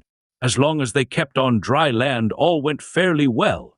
But coming to the edge of a pool, the frog jumped in, taking the mouse with him, and began swimming about and croaking with pleasure. The unhappy mouse, however, was soon drowned and floated about on the surface in the wake of the frog. There he was spied by a hawk, who pounced down on him and seized him in his talons. The frog was unable to loose the knot which bound him to the mouse, and thus was carried off along with him and eaten by the hawk. The boy and the nettles. A boy was gathering berries from a hedge when his hand was stung by a nettle. Smarting with the pain, he ran to tell his mother, and said to her between his sobs, "I only touched it ever so lightly, mother." "That's just why you got stung, my son," she said. "If you had grasped it firmly, it wouldn't have hurt you in the least." The peasant and the apple tree. A peasant had an apple tree growing in his garden, which bore no fruit, but merely served to provide a shelter from the heat for the sparrows and grasshoppers which sat and chirped in its branches. Disappointed at its barrenness, he determined to cut it down, and went and fetched his axe for the purpose. But when the sparrows and the grasshoppers saw what he was about to do, they begged him to spare it, and said to him, "If you destroy the tree, we shall have to seek shelter elsewhere, and you will no longer have our merry chirping to enliven your work in the garden." He, however, refused to listen to them, and set to work with a will to cut through the trunk. A few strokes showed that it was hollow inside and contained a swarm of bees and a large store of honey. Delighted with his find, he threw down his axe, saying, "The old tree is worth keeping after all. Utility is most men's test of worth." The Jackdaw and the Pigeons. A jackdaw, watching some pigeons in a farmyard, was filled with envy when he saw how well they were fed, and determined to disguise himself as one of them, in order to secure a share of the good things they enjoyed. So he painted himself white from head to foot and joined the flock. And so long as he was silent, they never suspected that he was not a pigeon like themselves. But one day he was unwise enough to start chattering, when they at once saw through his disguise and pecked him so unmercifully that he was glad to escape and join his own kind again. But the other jackdaws did not recognize him in his white dress, and would not let him feed with them, but drove him away. And so he became a homeless wanderer for his pains. Jupiter and the Tortoise. Jupiter was about to marry a wife, and determined to celebrate the event by inviting all the animals to a banquet. They all came except the Tortoise, who did not put in an appearance, much to Jupiter's surprise. So when he next saw the Tortoise, he asked him why he had not been at the banquet. "I don't care for going out," said the Tortoise. "There's no place like home." Jupiter was so much annoyed by this reply that he decreed that from that time forth the Tortoise should carry his house upon his back, and never be able to get away from home even if he wished to. The Dog in the Manger. A dog was lying in a manger on the hay which had been put there for the cattle, and when they came and tried to eat, he growled and snapped at them and wouldn't let them get at their food. "What a selfish beast," said one of them to his companions. "He can't eat himself, and yet he won't let those eat who can." The Two Bags. Every man carries 2 bags about with him, one in front and one behind, and both are packed full of faults. The bag in front contains his neighbor's faults, the one behind his own. Hence it is that men do not see their own faults, but never fail to see those of others. The Oxen and the Axletrees. A pair of oxen were drawing a heavily loaded wagon along the highway, and as they tugged and strained at the yoke, the axletrees creaked and groaned terribly. This was too much for the oxen, who turned round indignantly and said, "Hullo, you there! Why do you make such a noise when we do all the work? They complain most who suffer least." The Boy and the Filberts. A boy put his hand into a jar of filberts and grasped as many as his fist could possibly hold. But when he tried to pull it out again, he found he couldn't do so, for the neck of the jar was too small to allow of the passage of so large a handful. Unwilling to lose his nuts but unable to withdraw his hand, he burst into tears. A bystander, who saw where the trouble lay, said to him, "Come, my boy, don't be so greedy. Be content with half the amount, and you'll be able to get your hand out without difficulty. Do not attempt too much at once." The Frogs asking for a king. King Log. Time was when the frogs were discontented, because they had no one to rule over them. So they sent a deputation to Jupiter to ask him to give them a king. Jupiter, despising the folly of their request, cast a log into the pool where they lived, and said that that should be their king. The frogs were terrified at first by the splash, and scuttled away into the deepest parts of the pool. But by and by, when they saw that the log remained motionless, one by one they ventured to the surface again, and before long, growing bolder, they began to feel such contempt for it that they even took to sitting upon it. Thinking that a king of that sort was an insult to their dignity, they sent to Jupiter a second time, and begged him to take away the sluggish king he had given them, and to give them another and a better one. Jupiter, annoyed at being pestered in this way, sent a stork to rule over them, who no sooner arrived among them than he began to catch and eat the frogs as fast as he could. The Olive Tree and the Fig Tree. An olive tree taunted a fig tree with the loss of her leaves at a certain season of the year. "You," she said, "lose your leaves every autumn and are bare till the spring, whereas I, as you see, remain green and flourishing all the year round." Soon afterwards there came a heavy fall of snow, which settled on the leaves of the olive so that she bent and broke under the weight. But the flakes fell harmlessly through the bare branches of the fig, which survived to bear many another crop. The Lion and the Boar. One hot and thirsty day in the height of summer, a lion and a boar came down to a little spring at the same moment to drink. In a trice they were quarreling as to who should drink first. The quarrel soon became a fight, and they attacked one another with the utmost fury. Presently, stopping for a moment to take breath, they saw some vultures seated on a rock above, evidently waiting for one of them to be killed, when they would fly down and feed upon the carcass. The sight sobered them at once, and they made up their quarrel, saying, "We had much better be friends than fight and be eaten by vultures." The Walnut Tree. A walnut tree which grew by the roadside bore every year a plentiful crop of nuts. Everyone who passed by pelted its branches with sticks and stones in order to bring down the fruit, and the tree suffered severely. "It is hard," it cried, "that the very persons who enjoy my fruit should thus reward me with insults and blows." The Man and the Lion. A man and a lion were companions on a journey, and in the course of conversation they began to boast about their prowess, and each claimed to be superior to the other in strength and courage. They were still arguing with some heat when they came to a crossroad where there was a statue of a man strangling a lion. "There," said the man triumphantly, "look at that. Doesn't that prove to you that we are stronger than you?" "Not so fast, my friend," said the lion. "That is only your view of the case. If we lions could make statues, you may be sure that in most of them you would see the man underneath. There are two sides to every question." The Tortoise and the Eagle. A tortoise, discontented with his lowly life and envious of the birds he saw disporting themselves in the air, begged an eagle to teach him to fly. The eagle protested that it was idle for him to try, as nature had not provided him with wings. But the tortoise pressed him with entreaties and promises of treasure, insisting that it could only be a question of learning the craft of the air. So at length the eagle consented to do the best he could for him, and picked him up in his talons. Soaring with him to a great height in the sky, he then let him go, and the wretched tortoise fell headlong and was dashed to pieces on a rock. The Kid on the Housetop.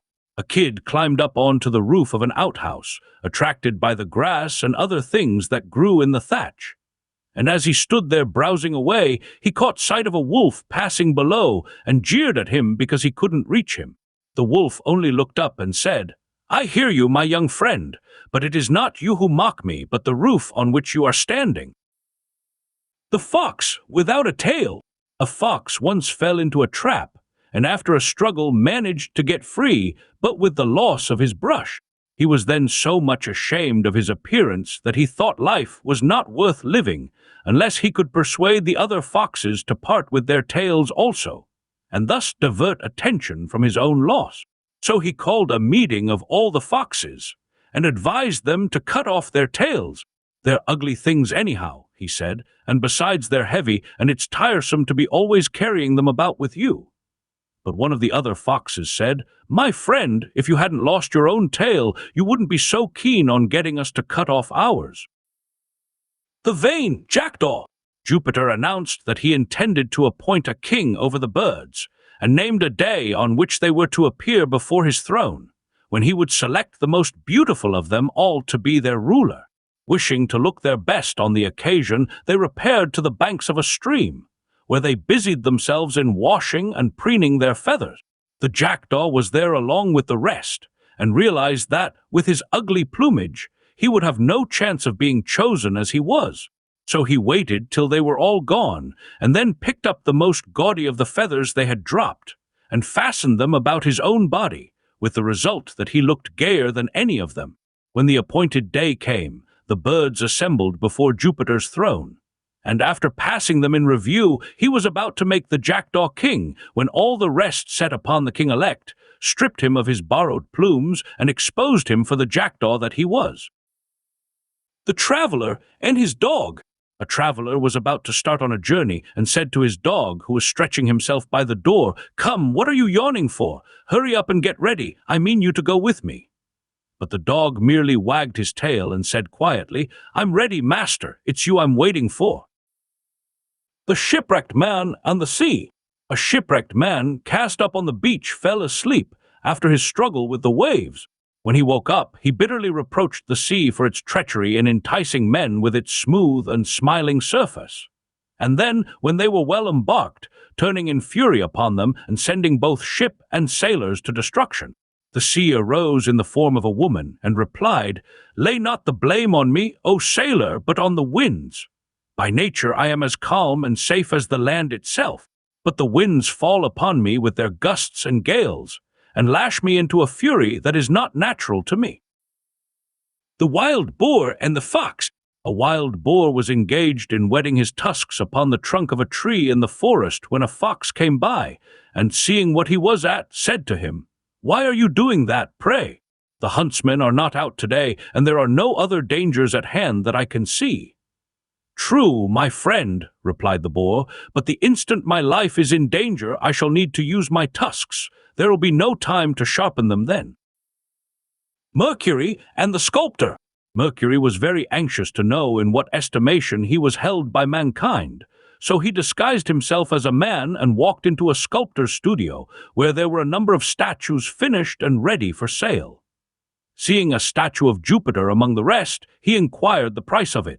"A crown," said the sculptor. "Is that all?" said he, laughing, and, pointing to one of Juno, "How much is that one?" "That," was the reply, "is half a crown." "And how much might you be wanting for that one over there now?" he continued, pointing to a statue of himself. "That one," said the sculptor. "Oh, I'll throw him in for nothing if you'll buy the other too." The fawn and his mother. A hind said to her fawn, who was now well grown and strong, "My son, nature has given you a powerful body and a stout pair of horns, and I can't think why you are such a coward as to run away from the hounds." Just then they both heard the sound of a pack in full cry, but at a considerable distance. "You stay where you are," said the hind, "never mind me." And with that, she ran off as fast as her legs could carry her. The fox and the lion. A fox who had never seen a lion one day met one, and was so terrified at the sight of him that he was ready to die with fear. After a time he met him again, and was still rather frightened, but not nearly so much as he had been when he met him first. But when he saw him for the third time, he was so far from being afraid that he went up to him, and began to talk to him, as if he had known him all his life. The eagle and his captor. A man once caught an eagle, and after clipping his wings turned him loose among the fowls in his hen house, where he moped in a corner, looking very dejected and forlorn. After a while his captor was glad enough to sell him to a neighbor, who took him home and let his wings grow again. As soon as he had recovered the use of them, the eagle flew out and caught a hare, which he brought home and presented to his benefactor. A fox observed this, and said to the eagle, "Don't waste your gifts on him. Go and give them to the man who first caught you.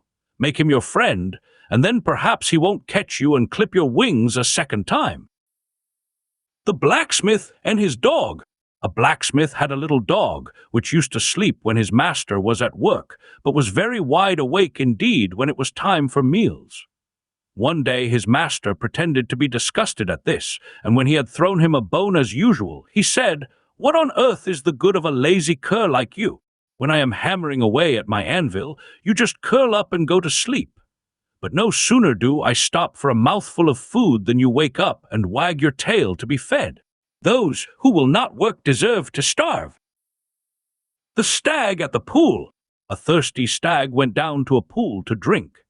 As he bent over the surface, he saw his own reflection in the water and was struck with admiration for his fine, spreading antlers, but at the same time he felt nothing but disgust for the weakness and slenderness of his legs. While he stood there looking at himself, he was seen and attacked by a lion. But in the chase which ensued, he soon drew away from his pursuer, and kept his lead as long as the ground over which he ran was open and free of trees. But coming presently to a wood, he was caught by his antlers in the branches, and fell a victim to the teeth and claws of his enemy. "Woe is me!" he cried with his last breath. "I despised my legs, which might have saved my life, but I gloried in my horns, and they have proved my ruin. What is worth most is often valued least." The Dog and the Shadow. A dog was crossing a plank bridge over a stream with a piece of meat in his mouth when he happened to see his own reflection in the water. He thought it was another dog with a piece of meat twice as big, so he let go his own and flew at the other dog to get the larger piece. But of course, all that happened was that he got neither, for one was only a shadow and the other was carried away by the current. Mercury and the Tradesmen. When Jupiter was creating man, he told Mercury to make an infusion of lies, and to add a little of it to the other ingredients which went to the making of the tradesmen. Mercury did so, and introduced an equal amount into each in turn, the tallow chandler and the greengrocer and the haberdasher, and all, till he came to the horse-dealer, who was last on the list, when, finding that he had a quantity of the infusion still left, he put it all into him. This is why all tradesmen lie more or less, but they none of them lie like a horse-dealer. The Mice and the Weasels. There was war between the mice and the weasels, in which the mice always got the worst of it, numbers of them being killed and eaten by the weasels. So they called a council of war, in which an old mouse got up and said, "It's no wonder we are always beaten, for we have no generals to plan our battles and direct our movements in the field." Acting on his advice, they chose the biggest mice to be their leaders, and these, in order to be distinguished from the rank and file, provided themselves with helmets bearing large plumes of straw. They then led out the mice to battle, confident of victory, but they were defeated as usual, and were soon scampering as fast as they could to their holes. All made their way to safety without difficulty except the leaders, who were so hampered by the badges of their rank that they could not get into their holes, and fell easy victims to their pursuers. Greatness carries its own penalties. The Peacock and Juno. The peacock was greatly discontented because he had not a beautiful voice like the nightingale, and he went and complained to Juno about it. "The nightingale's song," said he, "is the envy of all the birds, but whenever I utter a sound I become a laughingstock." The goddess tried to console him by saying, "You have not, it is true, the power of song, but then you far excel all the rest in beauty. Your neck flashes like the emerald, and your splendid tail is a marvel of gorgeous color." But the peacock was not appeased. "What is the use," said he, "of being beautiful with a voice like mine?" Then Juno replied, with a shade of sternness in her tones, "Fate has allotted to all their destined gifts, to yourself beauty, to the eagle's strength, to the nightingale's song, and so on to all the rest in their degree, but you alone are dissatisfied with your portion. Make, then, no more complaints, for if your present wish were granted, you would quickly find cause for fresh discontent." The Bear and the Fox. A bear was once bragging about his generous feelings and saying how refined he was compared with other animals. There is, in fact, a tradition that a bear will never touch a dead body. A fox, who heard him talking in this strain, smiled and said, "My friend, when you are hungry, I only wish you would confine your attention to the dead and leave the living alone. A hypocrite deceives no one but himself." The Ass and the Old Peasant. An old peasant was sitting in a meadow watching his ass, which was grazing close by, when all of a sudden he caught sight of armed men stealthily approaching. He jumped up in a moment, and begged the ass to fly with him as fast as he could, "Or else," said he, "we shall both be captured by the enemy." But the ass just looked round lazily and said, "And if so, do you think they'll make me carry heavier loads than I have to now?" "No," said his master. "Oh, well then," said the ass, "I don't mind if they do take me, for I shan't be any worse off." The Ox and the Frog. Two little frogs were playing about at the edge of a pool when an ox came down to the water to drink, and by accident trod on one of them and crushed the life out of him. When the old frog missed him, she asked his brother where he was. "He is dead, mother," said the little frog. "An enormous big creature with 4 legs came to our pool this morning and trampled him down in the mud." "Enormous, was he?" Was he as big as this? Said the frog, puffing herself out to look as big as possible. Oh, yes, much bigger, was the answer.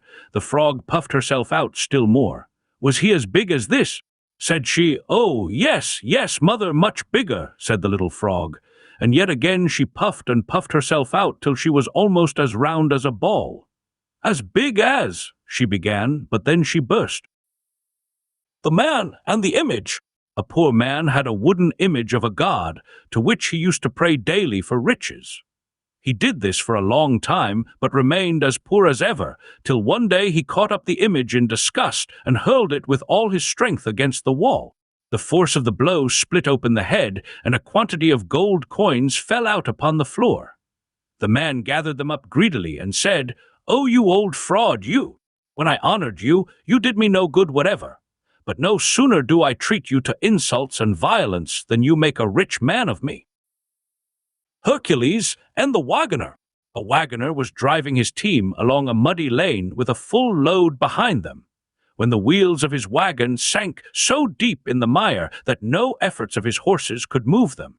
As he stood there, looking helplessly on and calling loudly at intervals upon Hercules for assistance, the god himself appeared and said to him, "Put your shoulder to the wheel, man, and goad on your horses, and then you may call on Hercules to assist you. If you won't lift a finger to help yourself, you can't expect Hercules or anyone else to come to your aid. Heaven helps those who help themselves." The pomegranate, the apple tree, and the bramble. A pomegranate and an apple tree were disputing about the quality of their fruits, and each claimed that its own was the better of the two. High words passed between them, and a violent quarrel was imminent, when a bramble impudently poked its head out of a neighboring hedge and said, "There, that's enough, my friends, don't let us quarrel." The lion, the bear, and the fox. A lion and a bear were fighting for possession of a kid, which they had both seized at the same moment. The battle was long and fierce, and at length both of them were exhausted and lay upon the ground, severely wounded and gasping for breath. A fox had all the time been prowling round and watching the fight, and when he saw the combatants lying there too weak to move, he slipped in and seized the kid and ran off with it. They looked on helplessly, and one said to the other, "Here we've been mauling each other all this while, and no one the better for it except the fox." The blackamoor. A man once bought an Ethiopian slave who had a black skin like all Ethiopians. But his new master thought his color was due to his late owners having neglected him, and that all he wanted was a good scrubbing. So he set to work with plenty of soap and hot water, and rubbed away at him with a will, but all to no purpose. His skin remained as black as ever, while the poor wretch all but died from the cold he caught. The two soldiers and the robber. Two soldiers traveling together were set upon by a robber. One of them ran away, but the other stood his ground and laid about him so lustily with his sword that the robber was fain to fly and leave him in peace. When the coast was clear, the timid one ran back, and, flourishing his weapon, cried in a threatening voice, "Where is he? Let me get at him, and I'll soon let him know whom he's got to deal with." But the other replied, "You are a little late, my friend. I only wish you had backed me up just now, even if you had done no more than speak, for I should have been encouraged, believing your words to be true. As it is, calm yourself and put up your sword. There is no further use for it. You may delude others into thinking you're as brave as a lion. But I know that, at the first sign of danger, you run away like a hare." The lion and the wild ass. A lion and a wild ass went out hunting together. The latter was to run down the prey by his superior speed, and the former would then come up and dispatch it. They met with great success, and when it came to sharing the spoil, the lion divided it all into 3 equal portions. "I will take the first," said he, "because I am king of the beasts. I will also take the second, because, as your partner, I am entitled to half of what remains, and as for the third, well, unless you give it up to me and take yourself off pretty quick, the third, believe me, will make you feel very sorry for yourself. Might makes right." The man and the satyr. A man and a satyr became friends and determined to live together. All went well for a while, until one day in winter-time the satyr saw the man blowing on his hands. "Why do you do that?" He asked to warm my hands, said the man. That same day, when they sat down to supper together, they each had a steaming hot bowl of porridge, and the man raised his bowl to his mouth and blew on it. "Why do you do that?" asked the satyr. "To cool my porridge," said the man. The satyr got up from the table. "Goodbye," said he. "I'm going. I can't be friends with a man who blows hot and cold with the same breath." The image seller. A certain man made a wooden image of Mercury and exposed it for sale in the market. As no one offered to buy it, however, he thought he would try to attract a purchaser by proclaiming the virtues of the image. So he cried up and down the market, "A god for sale! A god for sale! One who'll bring you luck and keep you lucky." Presently one of the bystanders stopped him and said, "If your god is all you make him out to be, how is it you don't keep him and make the most of him yourself?" "I'll tell you why," replied he. "He brings gain, it is true, but he takes his time about it, whereas I want money at once." The eagle and the arrow. An eagle sat perched on a lofty rock, keeping a sharp lookout for prey. A huntsman, concealed in a cleft of the mountain and on the watch for game, spied him there and shot an arrow at him. The shaft struck him full in the breast and pierced him through and through. As he lay in the agonies of death, he turned his eyes upon the arrow. "Ah, cruel fate!" he cried, "that I should perish thus. But oh, fate more cruel still, that the arrow which kills me should be winged with an eagle's feathers." The rich man and the tanner. A rich man took up his residence next door to a tanner, and found the smell of the tanyard so extremely unpleasant that he told him he must go. The tanner delayed his departure, and the rich man had to speak to him several times about it. And every time the tanner said he was making arrangements to move very shortly. This went on for some time, till at last the rich man got so used to the smell that he ceased to mind it, and troubled the tanner with his objections no more. The wolf, the mother, and her child. A hungry wolf was prowling about in search of food. By and by, attracted by the cries of a child, he came to a cottage. As he crouched beneath the window, he heard the mother say to the child, "Stop crying, do, or I'll throw you to the wolf." Thinking she really meant what she said, he waited there a long time in the expectation of satisfying his hunger. In the evening he heard the mother fondling her child and saying, "If the naughty wolf comes, he shan't get my little one. Daddy will kill him." The wolf got up in much disgust and walked away. "As for the people in that house," said he to himself, "you can't believe a word they say." The old woman and the wine jar. An old woman picked up an empty wine jar which had once contained a rare and costly wine, and which still retained some traces of its exquisite bouquet. She raised it to her nose and sniffed at it again and again. "Ah," she cried, "how delicious must have been the liquid which has left behind so ravishing a smell." The lioness and the vixen. A lioness and a vixen were talking together about their young, as mothers will, and saying how healthy and well-grown they were, and what beautiful coats they had, and how they were the image of their parents. "My litter of cubs is a joy to see," said the fox. And then she added, rather maliciously, "But I notice you never have more than one." "No," said the lioness grimly, "but that one's a lion. Quality, not quantity." The viper and the file. A viper entered a carpenter's shop and went from one to another of the tools, begging for something to eat. Among the rest, he addressed himself to the file and asked for the favor of a meal. The file replied in a tone of pitying contempt, "What a simpleton you must be if you imagine you will get anything from me, who invariably take from everyone and never give anything in return. The covetous are poor givers." The cat and the cock. A cat pounced on a cock and cast about for some good excuse for making a meal off him, for cats don't as a rule eat cocks, and she knew she ought not to. At last she said, "You make a great nuisance of yourself at night by crowing and keeping people awake, so I am going to make an end of you." But the cock defended himself by saying that he crowed in order that men might wake up and set about the day's work in good time, and that they really couldn't very well do without him. "That may be," said the cat, "but whether they can or not, I'm not going without my dinner." And she killed and ate him. The want of a good excuse never kept a villain from crime.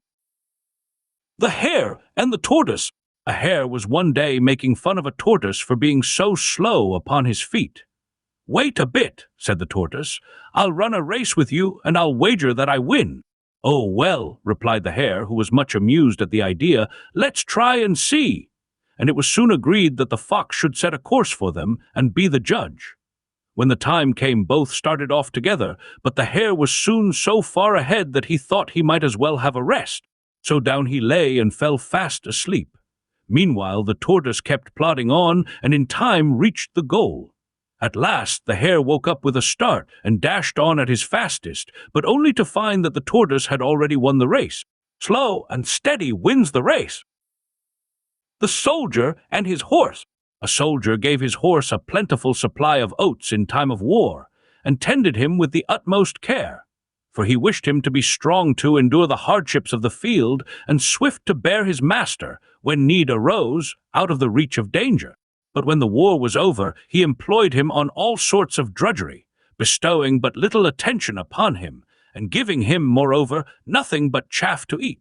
The time came when war broke out again, and the soldier saddled and bridled his horse, and, having put on his heavy coat of mail, mounted him to ride off and take the field.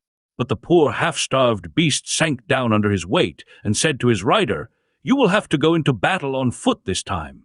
Thanks to hard work and bad food, you have turned me from a horse into an ass, and you cannot in a moment turn me back again into a horse." The Oxen and the Butchers. Once upon a time, the oxen determined to be revenged upon the butchers for the havoc they wrought in their ranks, and plotted to put them to death on a given day.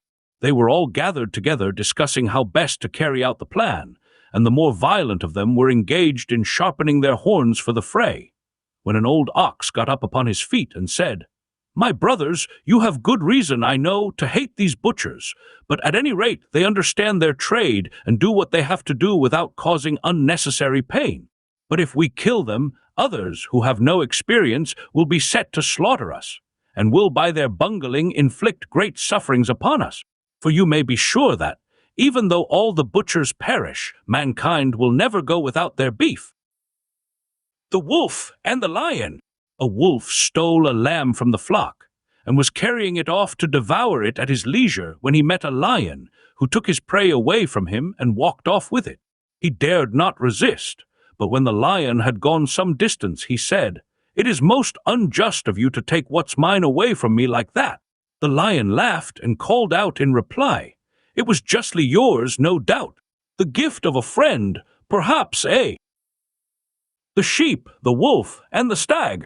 A stag once asked a sheep to lend him a measure of wheat, saying that his friend the wolf would be his surety. The sheep, however, was afraid that they meant to cheat her, so she excused herself, saying, "The wolf is in the habit of seizing what he wants and running off with it without paying, and you, too, can run much faster than I. So how shall I be able to come up with either of you when the debt falls due? Two blacks do not make a white." The Lion and the Three Bulls. 3 bulls were grazing in a meadow and were watched by a lion who longed to capture and devour them, but who felt that he was no match for the 3 so long as they kept together. So he began by false whispers and malicious hints to foment jealousies and distrust among them. This stratagem succeeded so well that ere long the bulls grew cold and unfriendly, and finally avoided each other and fed each one by himself apart. No sooner did the lion see this than he fell upon them one by one and killed them in turn.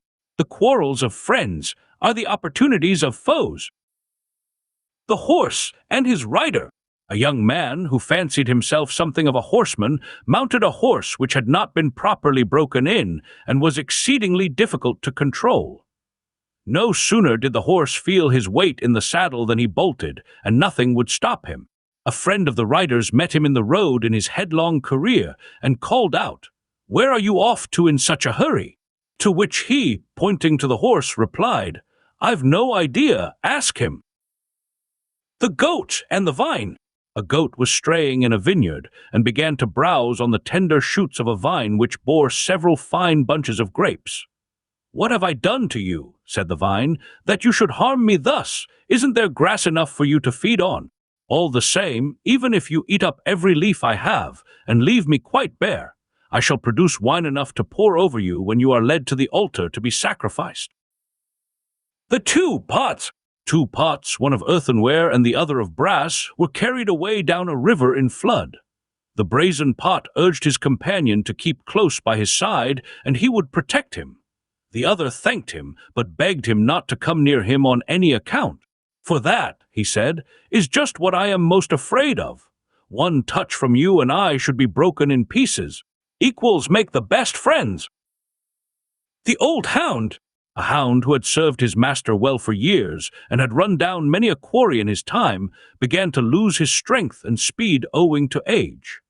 One day, when out hunting, his master started a powerful wild boar and set the hound at him.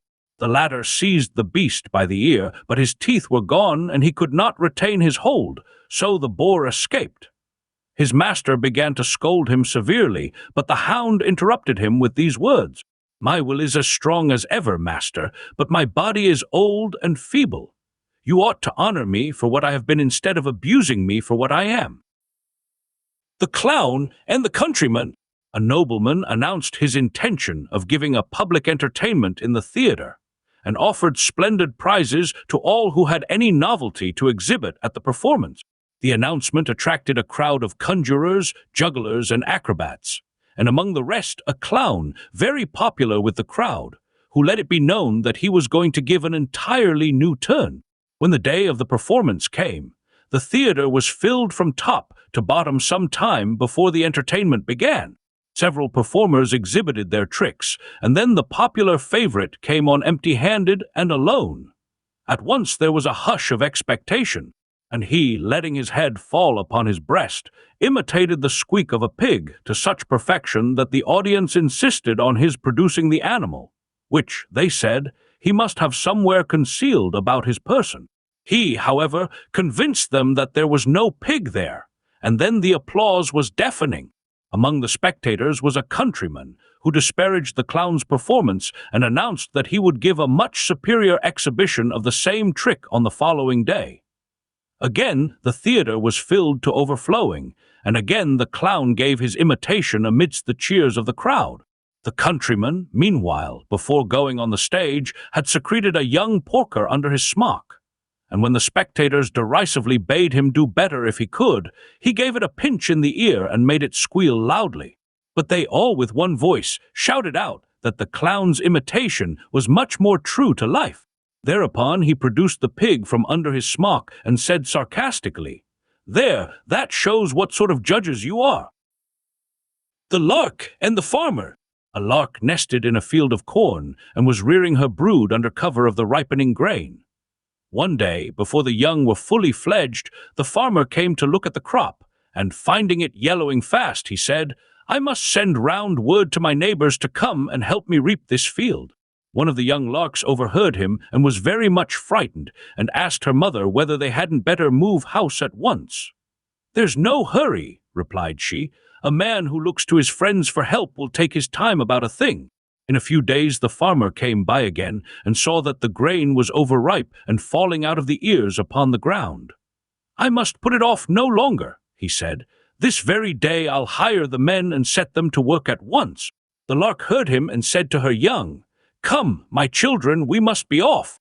He talks no more of his friends now, but is going to take things in hand himself. Self-help is the best help." The Lion and the Ass. A lion and an ass set up as partners and went a-hunting together. In course of time, they came to a cave in which there were a number of wild goats.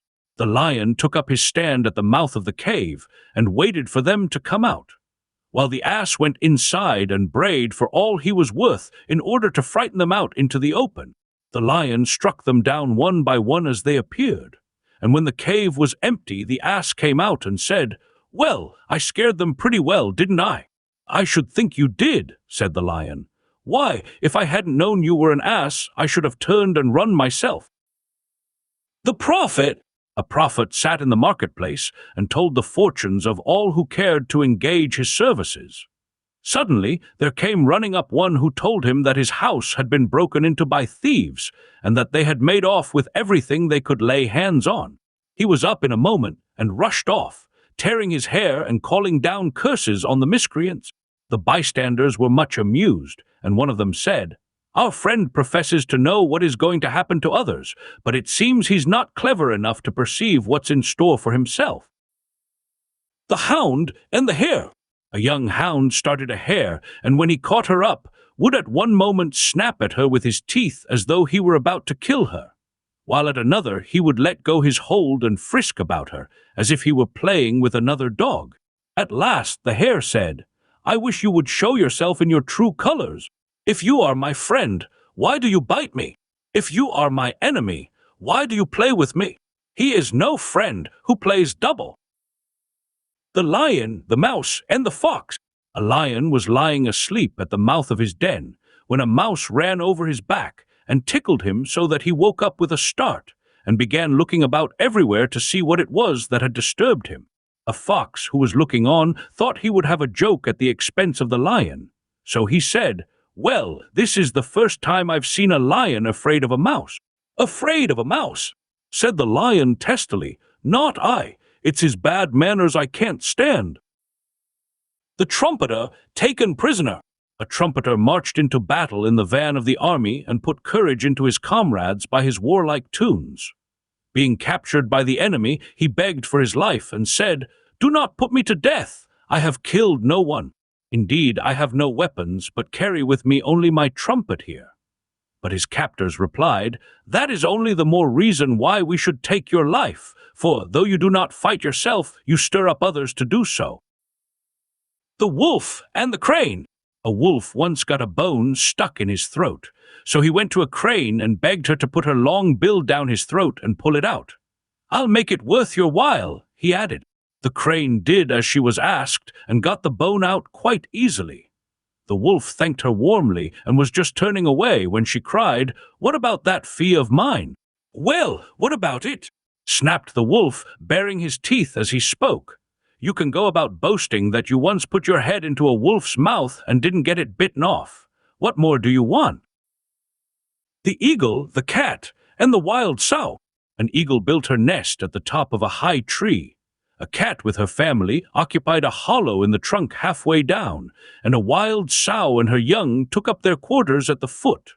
They might have got on very well as neighbors had it not been for the evil cunning of the cat. Climbing up to the eagle's nest, she said to the eagle, "You and I are in the greatest possible danger. That dreadful creature, the sow, who is always to be seen grubbing away at the foot of the tree, means to uproot it, that she may devour your family and mine at her ease." Having thus driven the eagle almost out of her senses with terror, the cat climbed down the tree and said to the sow, "I must warn you against that dreadful bird, the eagle. She is only waiting her chance to fly down and carry off one of your little pigs when you take them out, to feed her brood with." She succeeded in frightening the sow as much as the eagle. Then she returned to her hole in the trunk, from which, feigning to be afraid, she never came forth by day. Only by night did she creep out unseen to procure food for her kittens. The eagle, meanwhile, was afraid to stir from her nest, and the sow dared not leave her home among the roots, so that in time both they and their families perished of hunger, and their dead bodies supplied the cat with ample food for her growing family. The Wolf and the Sheep. A wolf was worried and badly bitten by dogs, and lay a long time for dead. By and by he began to revive, and feeling very hungry, called out to a passing sheep and said, "Would you kindly bring me some water from the stream close by? I can manage about meat, if only I could get something to drink." But this sheep was no fool. "I can quite understand," said he, "that if I brought you the water you would have no difficulty about the meat. Good morning." The Tunnyfish and the Dolphin. A tunnyfish was chased by a dolphin and splashed through the water at a great rate. But the dolphin gradually gained upon him, and was just about to seize him when the force of his flight carried the tunny on to a sandbank. In the heat of the chase, the dolphin followed him, and there they both lay out of the water, gasping for dear life. When the tunny saw that his enemy was doomed like himself, he said, "I don't mind having to die now, for I see that he who is the cause of my death is about to share the same fate." The Three Tradesmen. The citizens of a certain city were debating about the best material to use in the fortifications which were about to be erected for the greater security of the town. A carpenter got up and advised the use of wood, which he said was readily procurable and easily worked. A stone mason objected to wood on the ground that it was so inflammable, and recommended stones instead. Then a tanner got on his legs and said, "In my opinion, there's nothing like leather. Every man for himself." The Mouse and the Bull. A bull gave chase to a mouse which had bitten him in the nose, but the mouse was too quick for him and slipped into a hole in a wall. The bull charged furiously into the wall again and again until he was tired out and sank down on the ground exhausted with his efforts. When all was quiet, the mouse darted out and bit him again. Beside himself with rage, he started to his feet, but by that time the mouse was back in his hole again, and he could do nothing but bellow and fume in helpless anger. Presently he heard a shrill little voice say from inside the wall, "You big fellows don't always have it your own way, you see. Sometimes we little ones come off best. The battle is not always to the strong." The Hare and the Hound. A hound started a hare from her form and pursued her for some distance, but as she gradually gained upon him, he gave up the chase. A rustic who had seen the race met the hound as he was returning and taunted him with his defeat. "The little one was too much for you," said he. "Ah, well," said the hound, "don't forget it's one thing to be running for your dinner, but quite another to be running for your life." The Town Mouse and the Country Mouse. A town mouse and a country mouse were acquaintances, and the country mouse one day invited his friend to come and see him at his home in the fields. The town mouse came, and they sat down to a dinner of barleycorns and roots, the latter of which had a distinctly earthy flavor. The fare was not much to the taste of the guest, and presently he broke out with, "My poor dear friend, you live here no better than the ants. Now you should just see how I fare. My larder is a regular horn of plenty. You must come and stay with me, and I promise you shall live on the fat of the land." So when he returned to town, he took the country mouse with him, and showed him into a larder containing flour and oatmeal and figs and honey and dates. The country mouse had never seen anything like it, and sat down to enjoy the luxuries his friend provided. But before they had well begun, the door of the larder opened, and someone came in. The two mice scampered off and hid themselves in a narrow and exceedingly uncomfortable hole. Presently, when all was quiet, they ventured out again, but someone else came in, and off they scuttled again. This was too much for the visitor. "Goodbye," said he, "I'm off. You live in the lap of luxury, I can see, but you are surrounded by dangers, whereas at home I can enjoy my simple dinner of roots and corn in peace." The Lion and the Bull. A lion saw a fine fat bull pasturing among a herd of cattle and cast about for some means of getting him into his clutches. So he sent him word that he was sacrificing a sheep and asked if he would do him the honor of dining with him. The bull accepted the invitation, but on arriving at the lion's den, he saw a great array of saucepans and spits, but no sign of a sheep. So he turned on his heel and walked quietly away. The lion called after him in an injured tone to ask the reason, and the bull turned round and said, "I have reason enough. When I saw all your preparations, it struck me at once that the victim was to be a bull and not a sheep. The net is spread in vain in sight of the bird." The Wolf, the Fox, and the Ape. A wolf charged a fox with theft, which he denied, and the case was brought before an ape to be tried. When he had heard the evidence on both sides, the ape gave judgment as follows. "I do not think," he said, "that you, O wolf, ever lost what you claim. But all the same I believe that you, fox, are guilty of the theft in spite of all your denials. The dishonest get no credit, even if they act honestly." The Eagle and the Cocks. There were two cocks in the same farmyard, and they fought to decide who should be master. When the fight was over, the beaten one went and hid himself in a dark corner, while the victor flew up onto the roof of the stables and crowed lustily. But an eagle espied him from high up in the sky and swooped down and carried him off. Forthwith the other cock came out of his corner and ruled the roost without a rival. Pride comes before a fall. The Escaped Jackdaw. A man caught a jackdaw and tied a piece of string to one of its legs, and then gave it to his children for a pet. But the jackdaw didn't at all like having to live with people. So, after a while, when he seemed to have become fairly tame and they didn't watch him so closely, he slipped away and flew back to his old haunts. Unfortunately, the string was still on his leg, and before long it got entangled in the branches of a tree, and the jackdaw couldn't get free, try as he would. He saw it was all up with him and cried in despair, "Alas, in gaining my freedom I have lost my life." The Farmer and the Fox. A farmer was greatly annoyed by a fox, which came prowling about his yard at night and carried off his fowls. So he set a trap for him and caught him, and in order to be revenged upon him, he tied a bunch of tow to his tail and set fire to it and let him go. As ill luck would have it, however, the fox made straight for the fields where the corn was standing ripe and ready for cutting. It quickly caught fire and was all burnt up, and the farmer lost all his harvest. Revenge is a two-edged sword.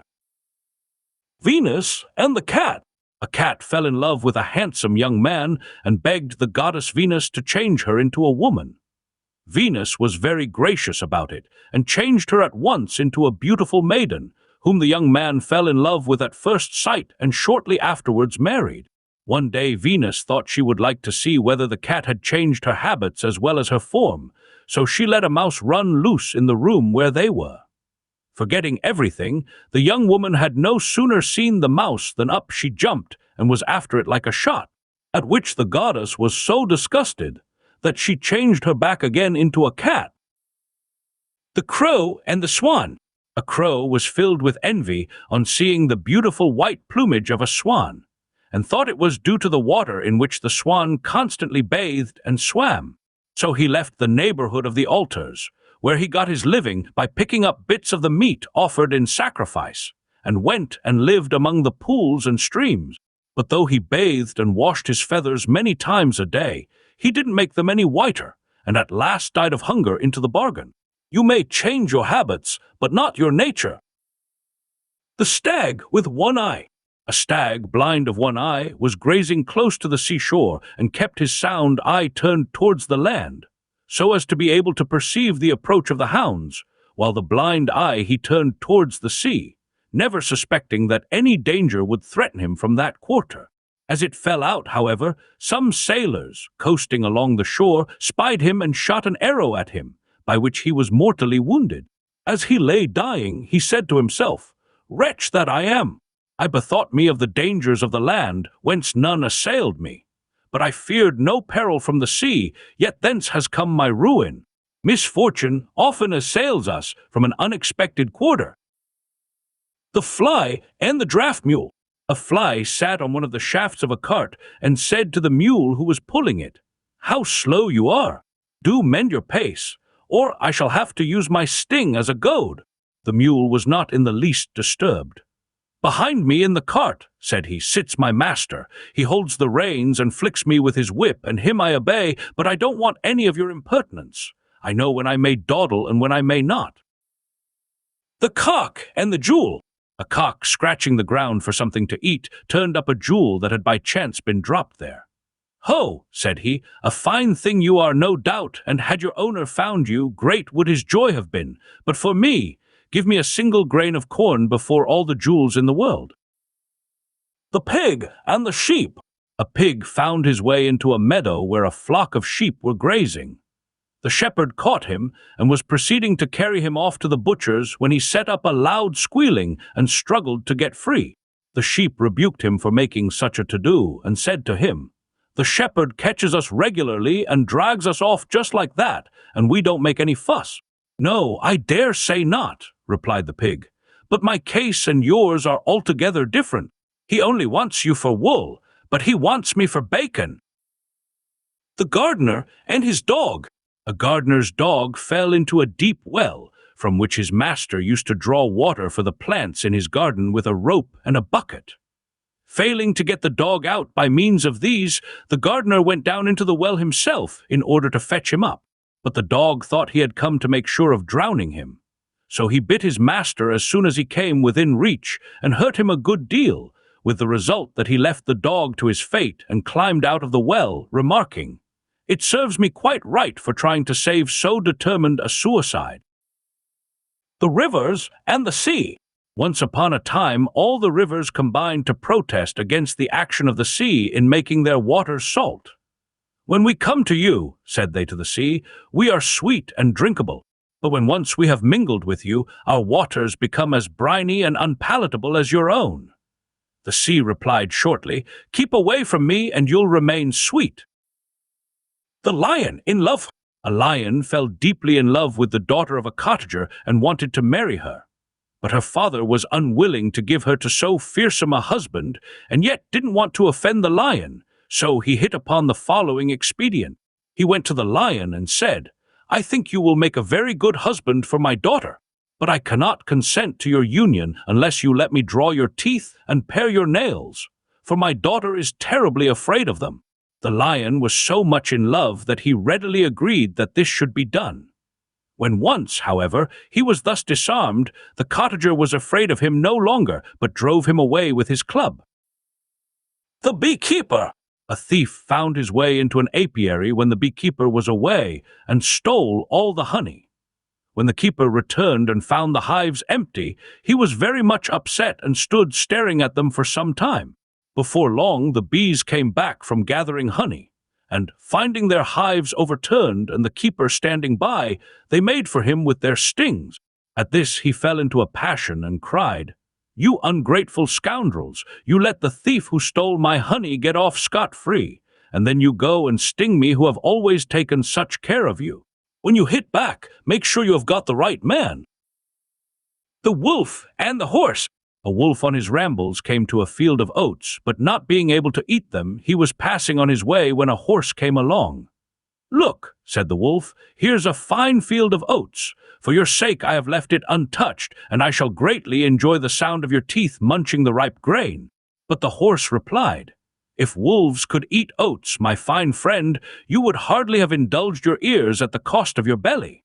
There is no virtue in giving to others what is useless to oneself." The bat, the bramble, and the seagull. A bat, a bramble, and a seagull went into partnership and determined to go on a trading voyage together.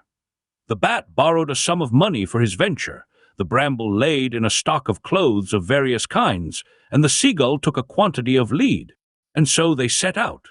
By and by a great storm came on, and their boat with all the cargo went to the bottom, but the three travelers managed to reach land. Ever since then the seagull flies to and fro over the sea, and every now and then dives below the surface, looking for the light he's lost, while the bat is so afraid of meeting his creditors that he hides away by day and only comes out at night to feed. And the bramble catches hold of the clothes of everyone who passes by, hoping someday to recognize and recover the lost garments. All men are more concerned to recover what they lose than to acquire what they lack. The dog and the wolf. A dog was lying in the sun before a farmyard gate when a wolf pounced upon him and was just going to eat him up.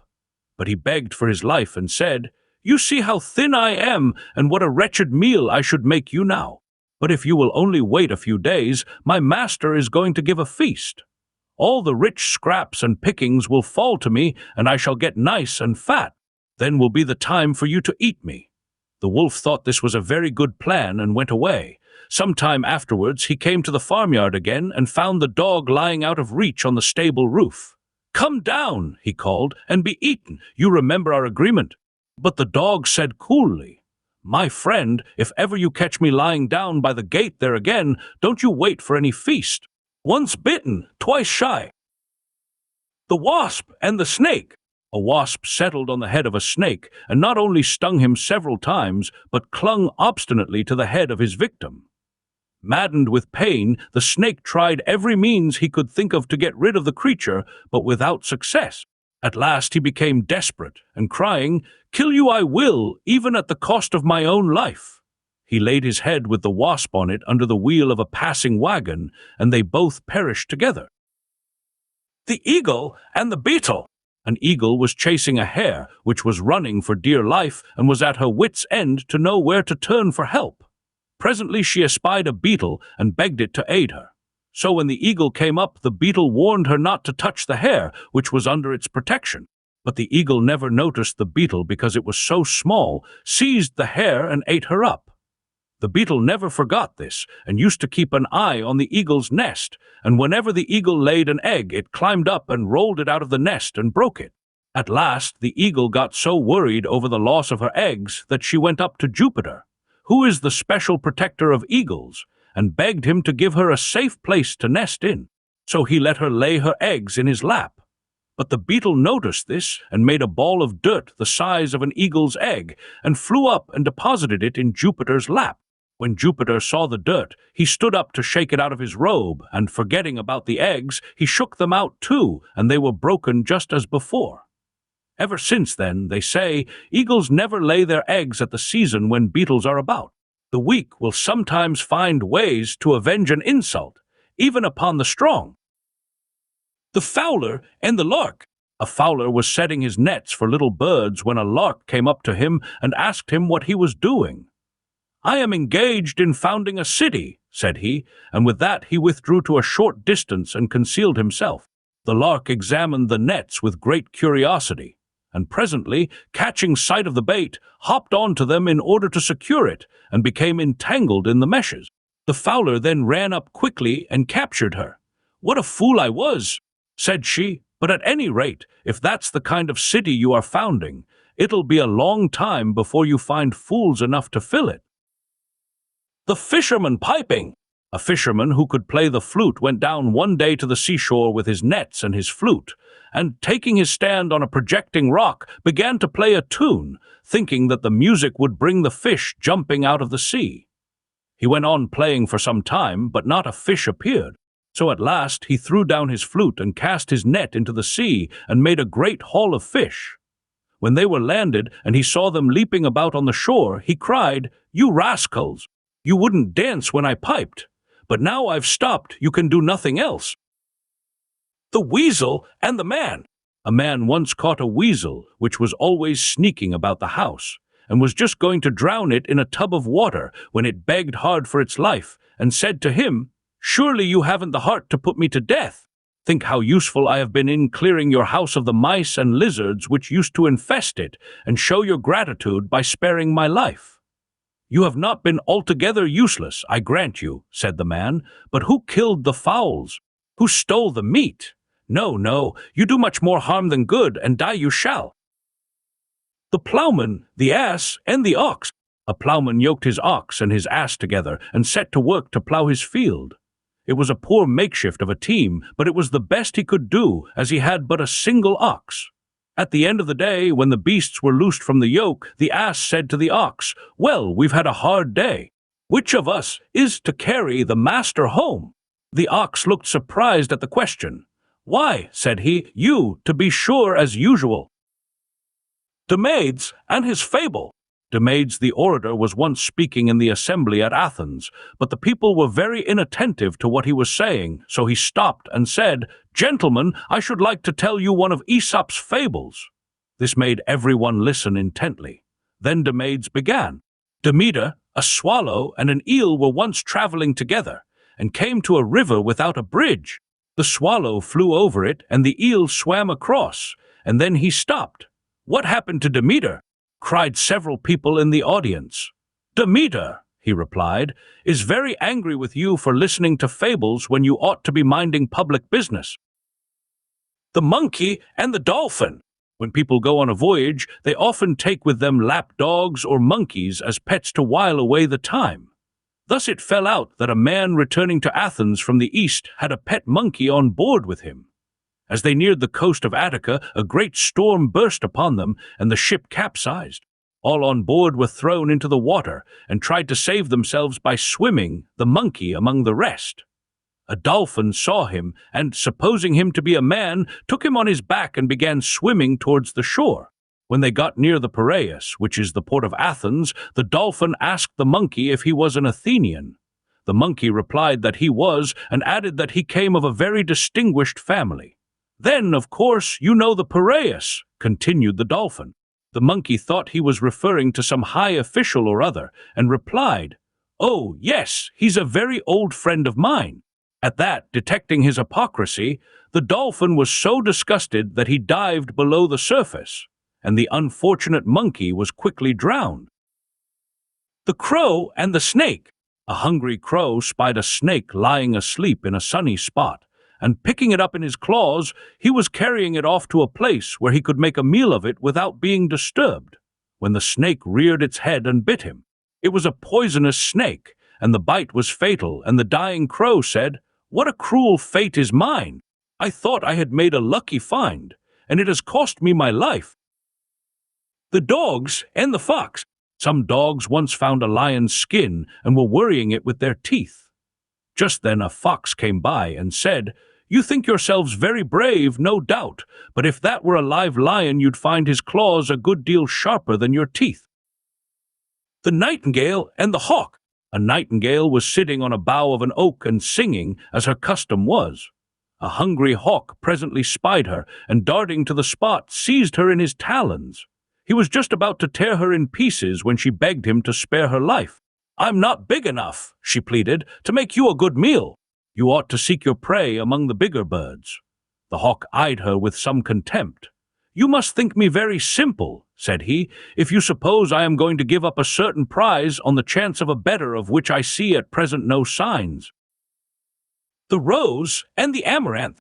A rose and an amaranth blossomed side by side in a garden, and the amaranth said to her neighbor, "How I envy you your beauty and your sweet scent! No wonder you are such a universal favorite." But the rose replied with a shade of sadness in her voice, "Ah, my dear friend, I bloom but for a time. My petals soon wither and fall, and then I die. But your flowers never fade, even if they are cut, for they are everlasting." The man, the horse, the ox, and the dog. One winter's day, during a severe storm, a horse, an ox, and a dog came and begged for shelter in the house of a man. He readily admitted them, and as they were cold and wet, he lit a fire for their comfort. And he put oats before the horse and hay before the ox, while he fed the dog with the remains of his own dinner. When the storm abated and they were about to depart, they determined to show their gratitude in the following way. They divided the life of man among them, and each endowed one part of it with the qualities which were peculiarly his own. The horse took youth, and hence young men are high-mettled and impatient of restraint. The ox took middle age, and accordingly men in middle life are steady and hard working, while the dog took old age, which is the reason why old men are so often peevish and ill-tempered, and like dogs, attached chiefly to those who look to their comfort, while they are disposed to snap at those who are unfamiliar or distasteful to them. The wolves, the sheep, and the ram.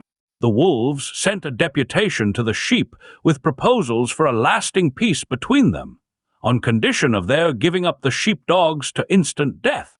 The foolish sheep agreed to the terms, but an old ram, whose years had brought him wisdom, interfered and said, "How can we expect to live at peace with you? Why, even with the dogs at hand to protect us, we are never secure from your murderous attacks." The swan. The swan is said to sing but once in its life, when it knows that it is about to die. A certain man who had heard of the song of the swan one day saw one of these birds for sale in the market and bought it and took it home with him. A few days later he had some friends to dinner and produced the swan and bade it sing for their entertainment. But the swan remained silent. In course of time, when it was growing old, it became aware of its approaching end and broke into a sweet, sad song. When its owner heard it, he said angrily, "If the creature only sings when it is about to die, what a fool I was that day I wanted to hear its song. I ought to have wrung its neck, instead of merely inviting it to sing." The snake and Jupiter. A snake suffered a good deal from being constantly trodden upon by man and beast, owing partly to the length of his body, and partly to his being unable to raise himself above the surface of the ground. So he went and complained to Jupiter about the risks to which he was exposed, but Jupiter had little sympathy for him. "I dare say," said he, "that if you had bitten the first that trod on you, the others would have taken more trouble to look where they put their feet." The wolf and his shadow. A wolf, who was roaming about on the plain when the sun was getting low in the sky, was much impressed by the size of his shadow, and said to himself, I had no idea I was so big. Fancy my being afraid of a lion. Why, I not he ought to be king of the beasts. And heedless of danger, he strutted about as if there could be no doubt at all about it. Just then a lion sprang upon him and began to devour him.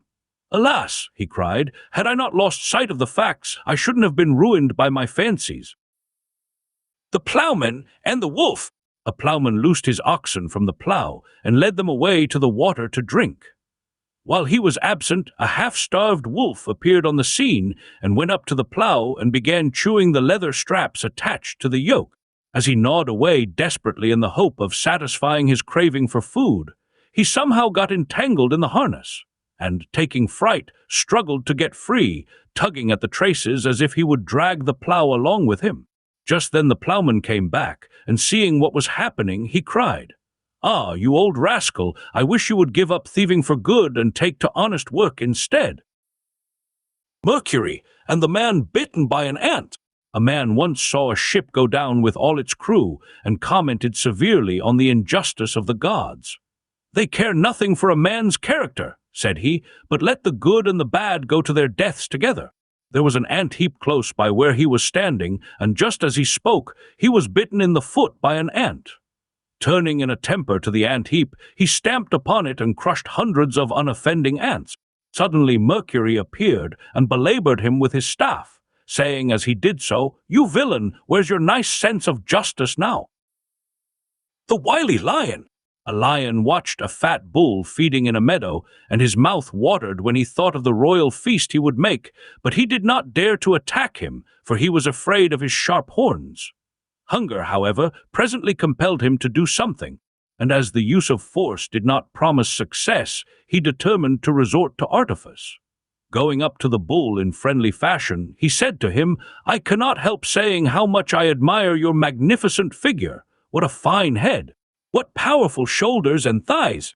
But, my dear friend, what in the world makes you wear those ugly horns?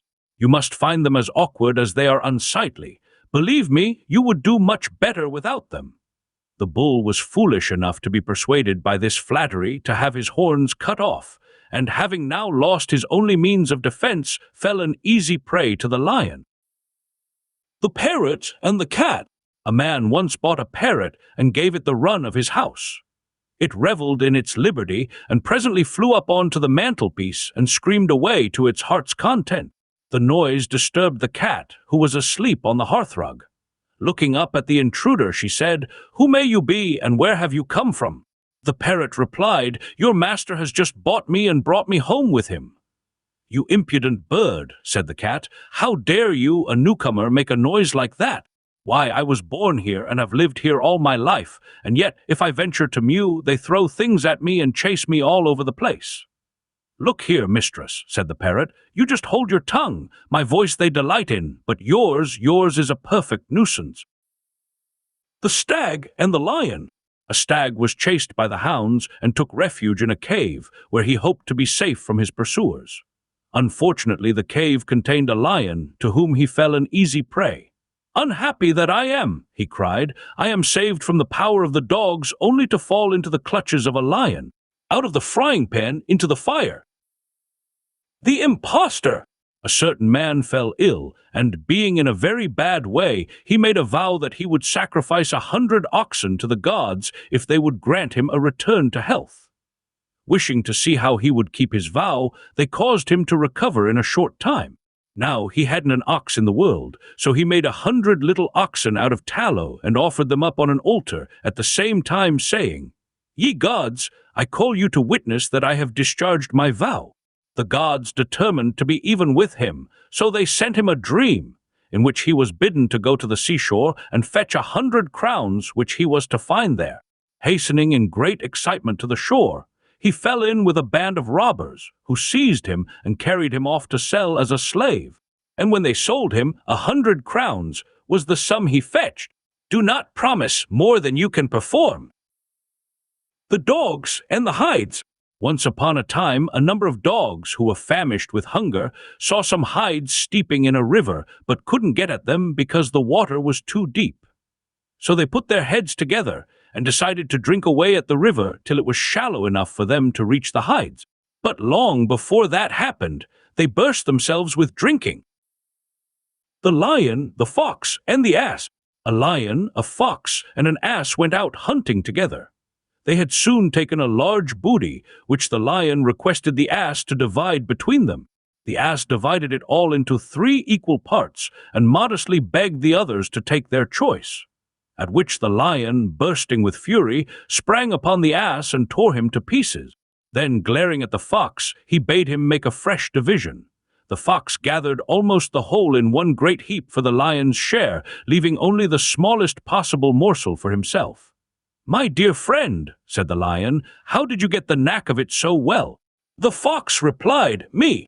Oh, I took a lesson from the ass. Happy is he who learns from the misfortunes of others."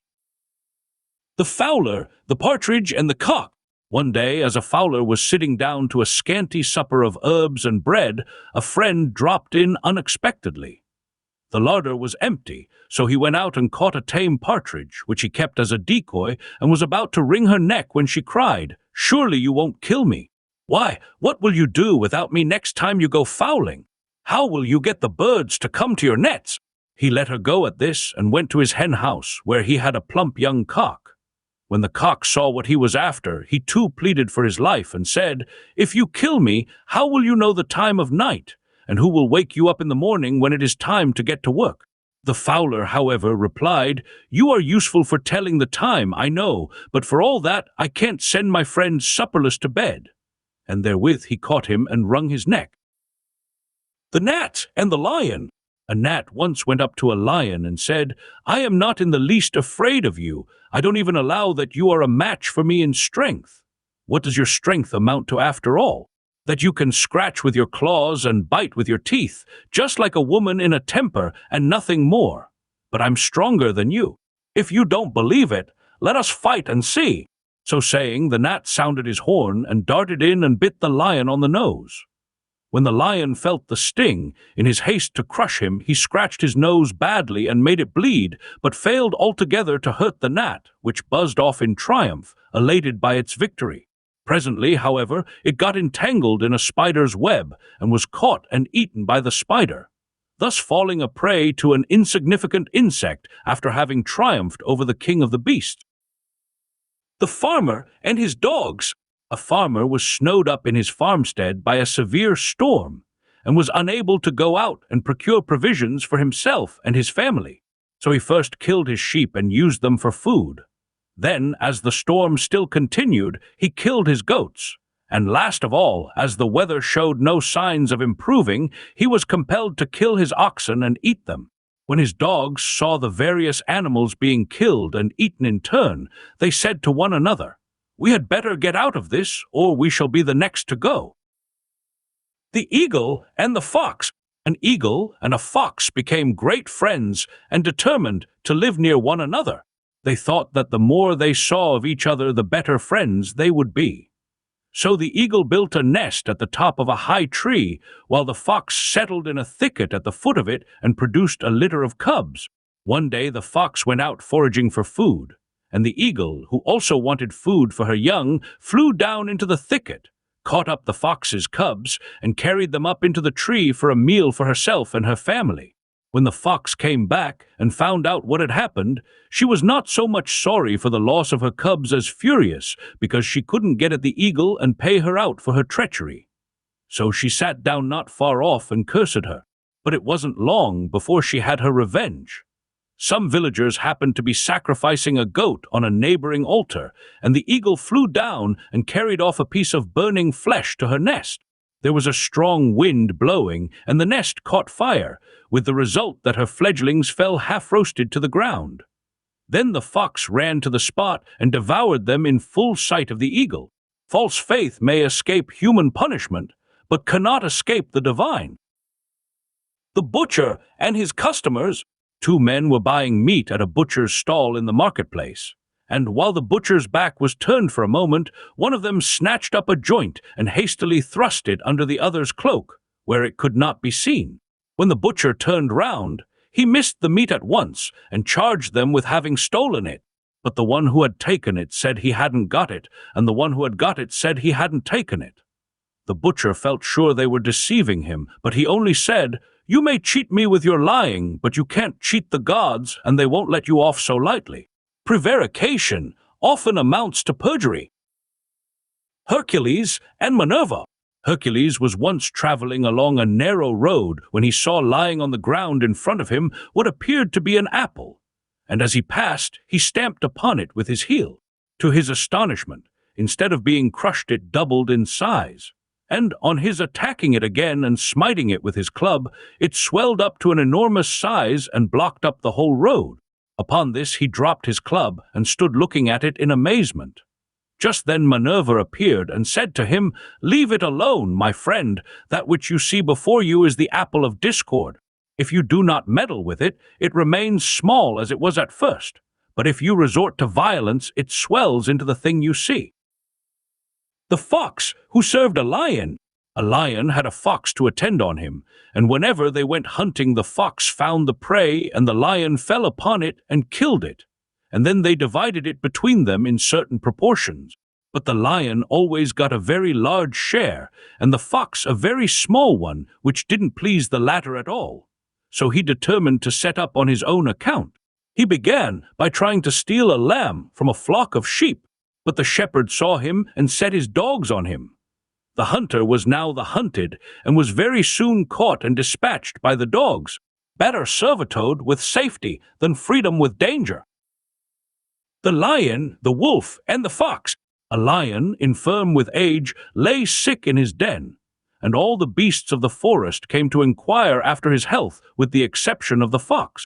The wolf thought this was a good opportunity for paying off old scores against the fox, so he called the attention of the lion to his absence, and said, "You see, sire, that we have all come to see how you are except the fox, who hasn't come near you and doesn't care whether you are well or ill." Just then the fox came in and heard the last words of the wolf. The lion roared at him in deep displeasure, but he begged to be allowed to explain his absence, and said, "Not one of them cares for you so much as I, sire, for all the time I have been going round to the doctors and trying to find a cure for your illness." "And may I ask if you have found one?" said the lion.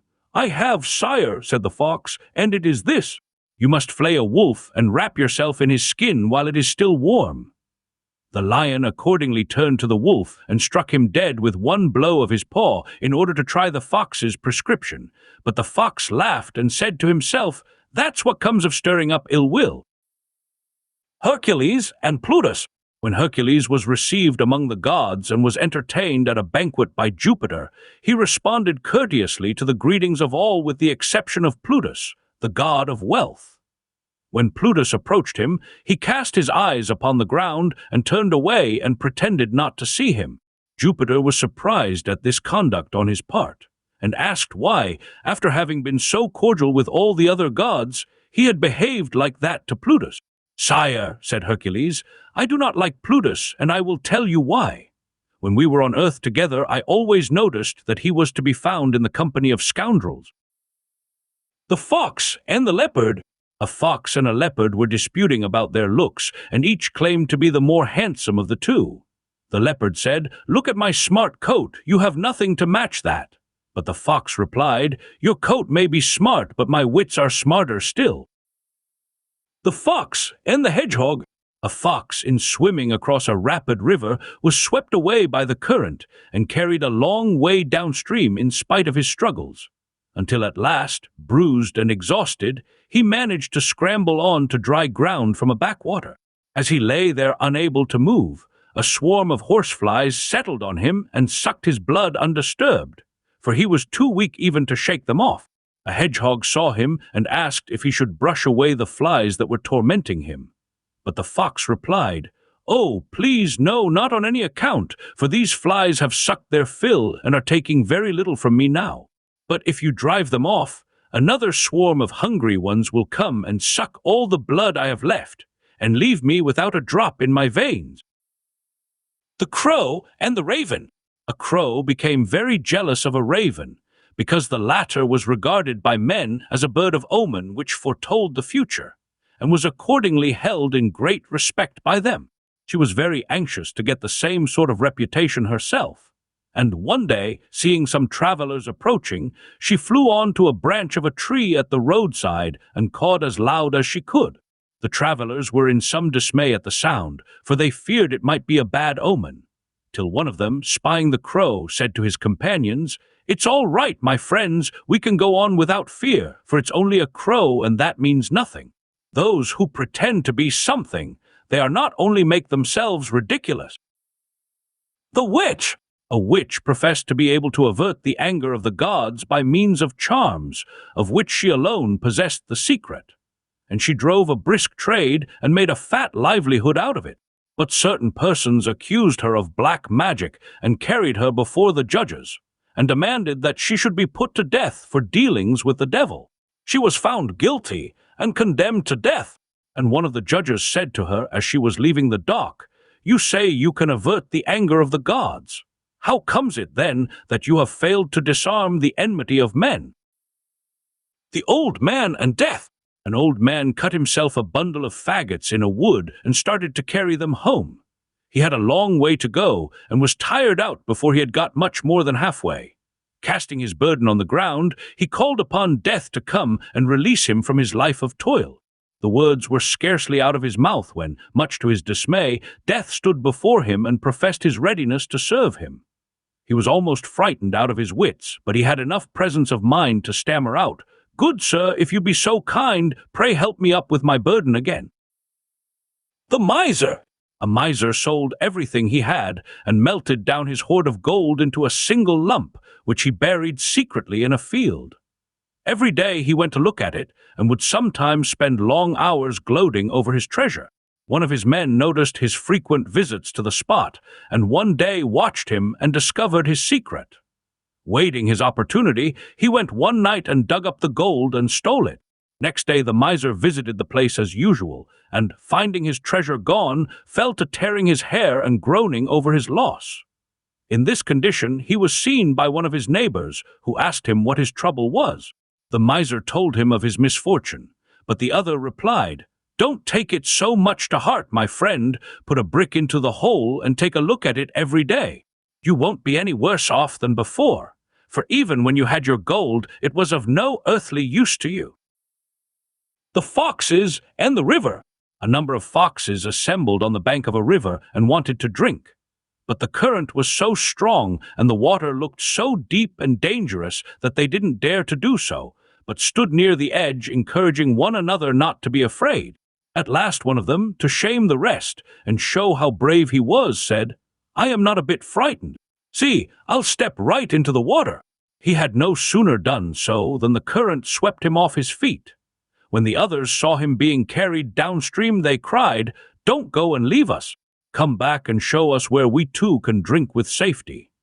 But he replied, "I'm afraid I can't yet. I want to go to the seaside, and this current will take me there nicely. When I come back, I'll show you with pleasure."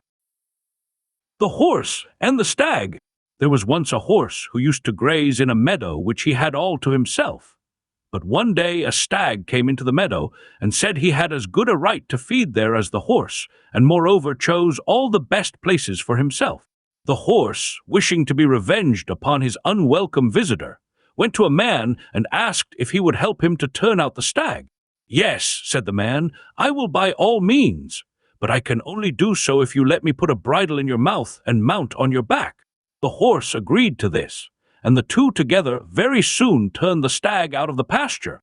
But when that was done, the horse found to his dismay that in the man he had got a master for good. The fox and the bramble. In making his way through a hedge, a fox missed his footing and caught at a bramble to save himself from falling. Naturally, he got badly scratched, and in disgust he cried to the bramble, "It was your help I wanted, and see how you have treated me. I'd sooner have fallen outright." The bramble, interrupting him, replied, "You must have lost your wits, my friend, to catch at me, who am myself always catching at others." The fox and the snake. A snake, in crossing a river, was carried away by the current, but managed to wriggle on to a bundle of thorns which was floating by, and was thus carried at a great rate downstream. A fox caught sight of it from the bank as it went whirling along, and called out, "Gad, the passenger fits the ship." The lion, the fox, and the stag. A lion lay sick in his den, unable to provide himself with food. So he said to his friend the fox, who came to ask how he did, "My good friend, I wish you would go to yonder wood and beguile the big stag who lives there to come to my den. I have a fancy to make my dinner off a stag's heart and brains." The fox went to the wood and found the stag and said to him, "My dear sir, you're in luck. You know the lion, our king. Well, he's at the point of death and has appointed you his successor to rule over the beasts.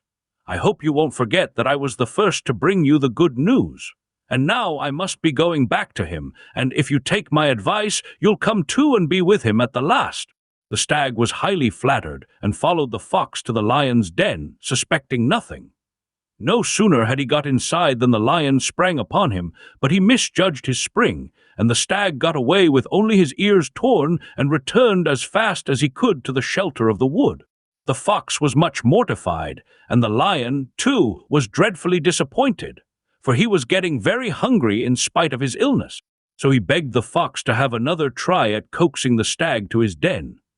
"It'll be almost impossible this time," said the fox, "but I'll try." And off he went to the wood a second time and found the stag resting and trying to recover from his fright. As soon as he saw the fox, he cried, "You scoundrel! What do you mean by trying to lure me to my death like that? Take yourself off, or I'll do you to death with my horns." But the fox was entirely shameless. "What a coward you were," said he. "Surely you didn't think the lion meant any harm. Why, he was only going to whisper some royal secrets into your ear when you went off like a scared rabbit. You have rather disgusted him, and I'm not sure he won't make the wolf king instead, unless you come back at once and show you've got some spirit. I promise you he won't hurt you, and I will be your faithful servant." The stag was foolish enough to be persuaded to return, and this time the lion made no mistake, but overpowered him and feasted right royally upon his carcass. The fox, meanwhile, watched his chance, and when the lion wasn't looking, filched away the brains to reward him for his trouble. Presently the lion began searching for them, of course without success, and the fox, who was watching him, said, "I don't think it's much use you're looking for the brains. A creature who twice walked into a lion's den can't have got any." The man who lost his spade. A man was engaged in digging over his vineyard, and one day on coming to work he missed his spade. Thinking it may have been stolen by one of his laborers, he questioned them closely, but they one and all denied any knowledge of it. He was not convinced by their denials, and insisted that they should all go to the town and take oath in a temple that they were not guilty of the theft. This was because he had no great opinion of the simple country deities, but thought that the thief would not pass undetected by the shrewder gods of the town. When they got inside the gates, the first thing they heard was the town crier proclaiming a reward for information about a thief who had stolen something from the city temple. "Well," said the man to himself, "it strikes me I had better go back home again. If these town gods can't detect the thieves who steal from their own temples, it's scarcely likely they can tell me who stole my spade." The partridge and the fowler. A fowler caught a partridge in his nets, and was just about to wring its neck when it made a piteous appeal to him to spare its life and said, "Do not kill me, but let me live, and I will repay you for your kindness by decoying other partridges into your nets." "No," said the fowler, "I will not spare you. I was going to kill you anyhow, and after that treacherous speech you thoroughly deserve your fate." The runaway slave. A slave, being discontented with his lot, ran away from his master. He was soon missed by the latter, who lost no time in mounting his horse and setting out in pursuit of the fugitive. He presently came up with him, and the slave, in the hope of avoiding capture, slipped into a treadmill and hid himself there. "Aha!" said his master, "that's the very place for you, my man." The hunter and the woodman. A hunter was searching in the forest for the tracks of a lion, and, catching sight presently of a woodman engaged in felling a tree, he went up to him and asked him if he had noticed a lion's footprints anywhere about, or if he knew where his den was. The woodman answered, "If you will come with me, I will show you the lion himself." The hunter turned pale with fear, and his teeth chattered as he replied, "Oh, I'm not looking for the lion, thanks, but only for his tracks." The serpent and the eagle. An eagle swooped down upon a serpent and seized it in his talons with the intention of carrying it off and devouring it. But the serpent was too quick for him and had its coils round him in a moment, and then there ensued a life-and-death struggle between the two. A countryman, who was a witness of the encounter, came to the assistance of the eagle, and succeeded in freeing him from the serpent and enabling him to escape. In revenge, the serpent spat some of his poison into the man's drinking horn. Heated with his exertions, the man was about to slake his thirst with a draught from the horn when the eagle knocked it out of his hand and spilled its contents upon the ground. One good turn deserves another. The Rogue and the Oracle. A rogue laid a wager that he would prove the oracle at Delphi to be untrustworthy by procuring from it a false reply to an inquiry by himself. So he went to the temple on the appointed day with a small bird in his hand, which he concealed under the folds of his cloak, and asked whether what he held in his hand were alive or dead. If the oracle said, "Dead," he meant to produce the bird alive. If the reply was alive, he intended to wring its neck and show it to be dead. But the oracle was one too many for him, for the answer he got was this: "Stranger, whether the thing that you hold in your hand be alive or dead is a matter that depends entirely on your own will." The Horse and the Ass. A horse, proud of his fine harness, met an ass on the high road. As the ass with his heavy burden moved slowly out of the way to let him pass, the horse cried out impatiently that he could hardly resist kicking him to make him move faster. The ass held his peace, but did not forget the other's insolence. Not long afterwards, the horse became broken-winded and was sold by his owner to a farmer.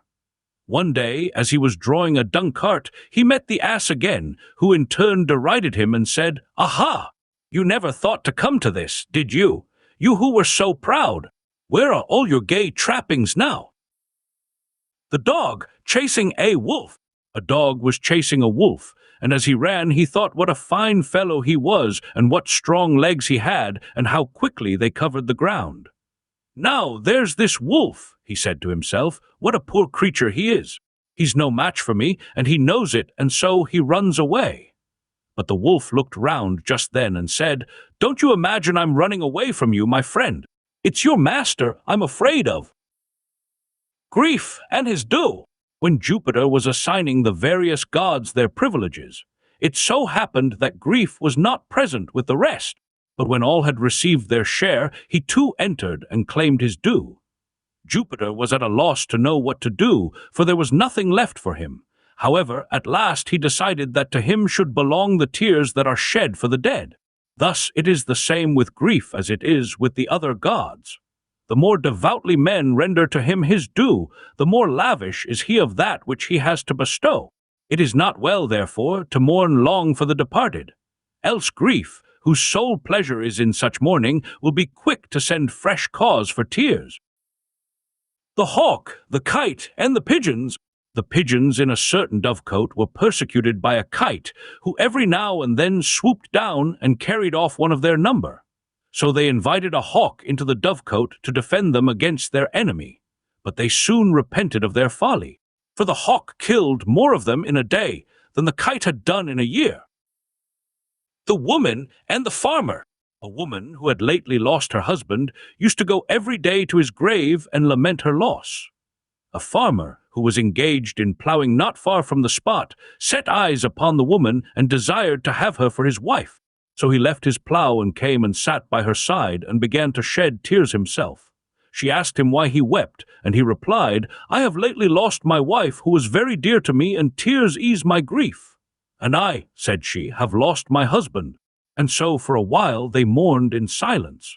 Then he said, "Since you and I are in like case, shall we not do well to marry and live together? I shall take the place of your dead husband, and you that of my dead wife." The woman consented to the plan, which indeed seemed reasonable enough, and they dried their tears. Meanwhile, a thief had come and stolen the oxen which the farmer had left with his plough. On discovering the theft, he beat his breast and loudly bewailed his loss. When the woman heard his cries, she came and said, "Why are you weeping still?" To which he replied, "Yes, and I mean it this time." Prometheus and the Making of Man. At the bidding of Jupiter, Prometheus set about the creation of man and the other animals. Jupiter, seeing that mankind, the only rational creatures, were far outnumbered by the irrational beasts, bade him redress the balance by turning some of the latter into men. Prometheus did as he was bidden, and this is the reason why some people have the forms of men but the souls of beasts. The Swallow and the Crow. A swallow was once boasting to a crow about her birth. "I was once a princess," said she, "the daughter of a king of Athens, but my husband used me cruelly and cut out my tongue for a slight fault. Then, to protect me from further injury, I was turned by Juno into a bird." "You chatter quite enough as it is," said the crow. "What you would have been like if you hadn't lost your tongue, I can't think." The Hunter and the Horseman. A hunter went out after game and succeeded in catching a hare, which he was carrying home with him when he met a man on horseback, who said to him, "You have had some sport, I see, sir," and offered to buy it. The hunter readily agreed, but the horseman had no sooner got the hare in his hands than he set spurs to his horse and went off at full gallop. The hunter ran after him for some little distance, but it soon dawned upon him that he had been tricked, and he gave up trying to overtake the horseman, and to save his face, called after him as loud as he could, "All right, sir, all right, take your hare. It was meant all along as a present." The Goatherd and the Wild Goats. A goatherd was tending his goats out at pasture when he saw a number of wild goats approach and mingle with his flock. At the end of the day, he drove them home and put them all into the pen together. Next day the weather was so bad that he could not take them out as usual, so he kept them at home in the pen and fed them there. He only gave his own goats enough food to keep them from starving, but he gave the wild goats as much as they could eat and more, for he was very anxious for them to stay, and he thought that if he fed them well they wouldn't want to leave him. When the weather improved, he took them all out to pasture again. But no sooner had they got near the hills than the wild goats broke away from the flock and scampered off. The goatherd was very much disgusted at this, and roundly abused them for their ingratitude. "Rascals," he cried, "to run away like that after the way I've treated you." Hearing this, one of them turned round and said, "Oh, yes, you treated us all right, too well, in fact.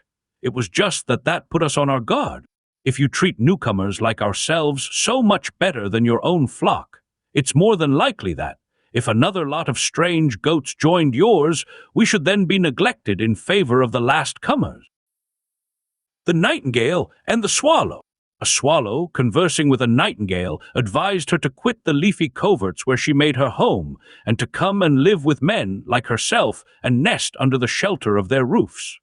But the nightingale replied, "Time was when I too, like yourself, lived among men.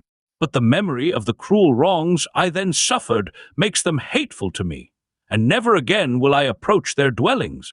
The scene of past sufferings revives painful memories." The Traveler and Fortune. A traveler, exhausted with fatigue after a long journey, sank down at the very brink of a deep well and presently fell asleep. He was within an ace of falling in, when Dame Fortune appeared to him and touched him on the shoulder, cautioning him to move further away.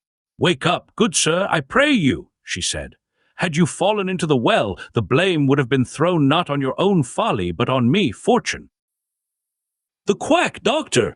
A certain man fell sick and took to his bed. He consulted a number of doctors from time to time, and they all, with one exception, told him that his life was in no immediate danger, but that his illness would probably last a considerable time. The one who took a different view of his case, who was also the last to be consulted, bade him prepare for the worst.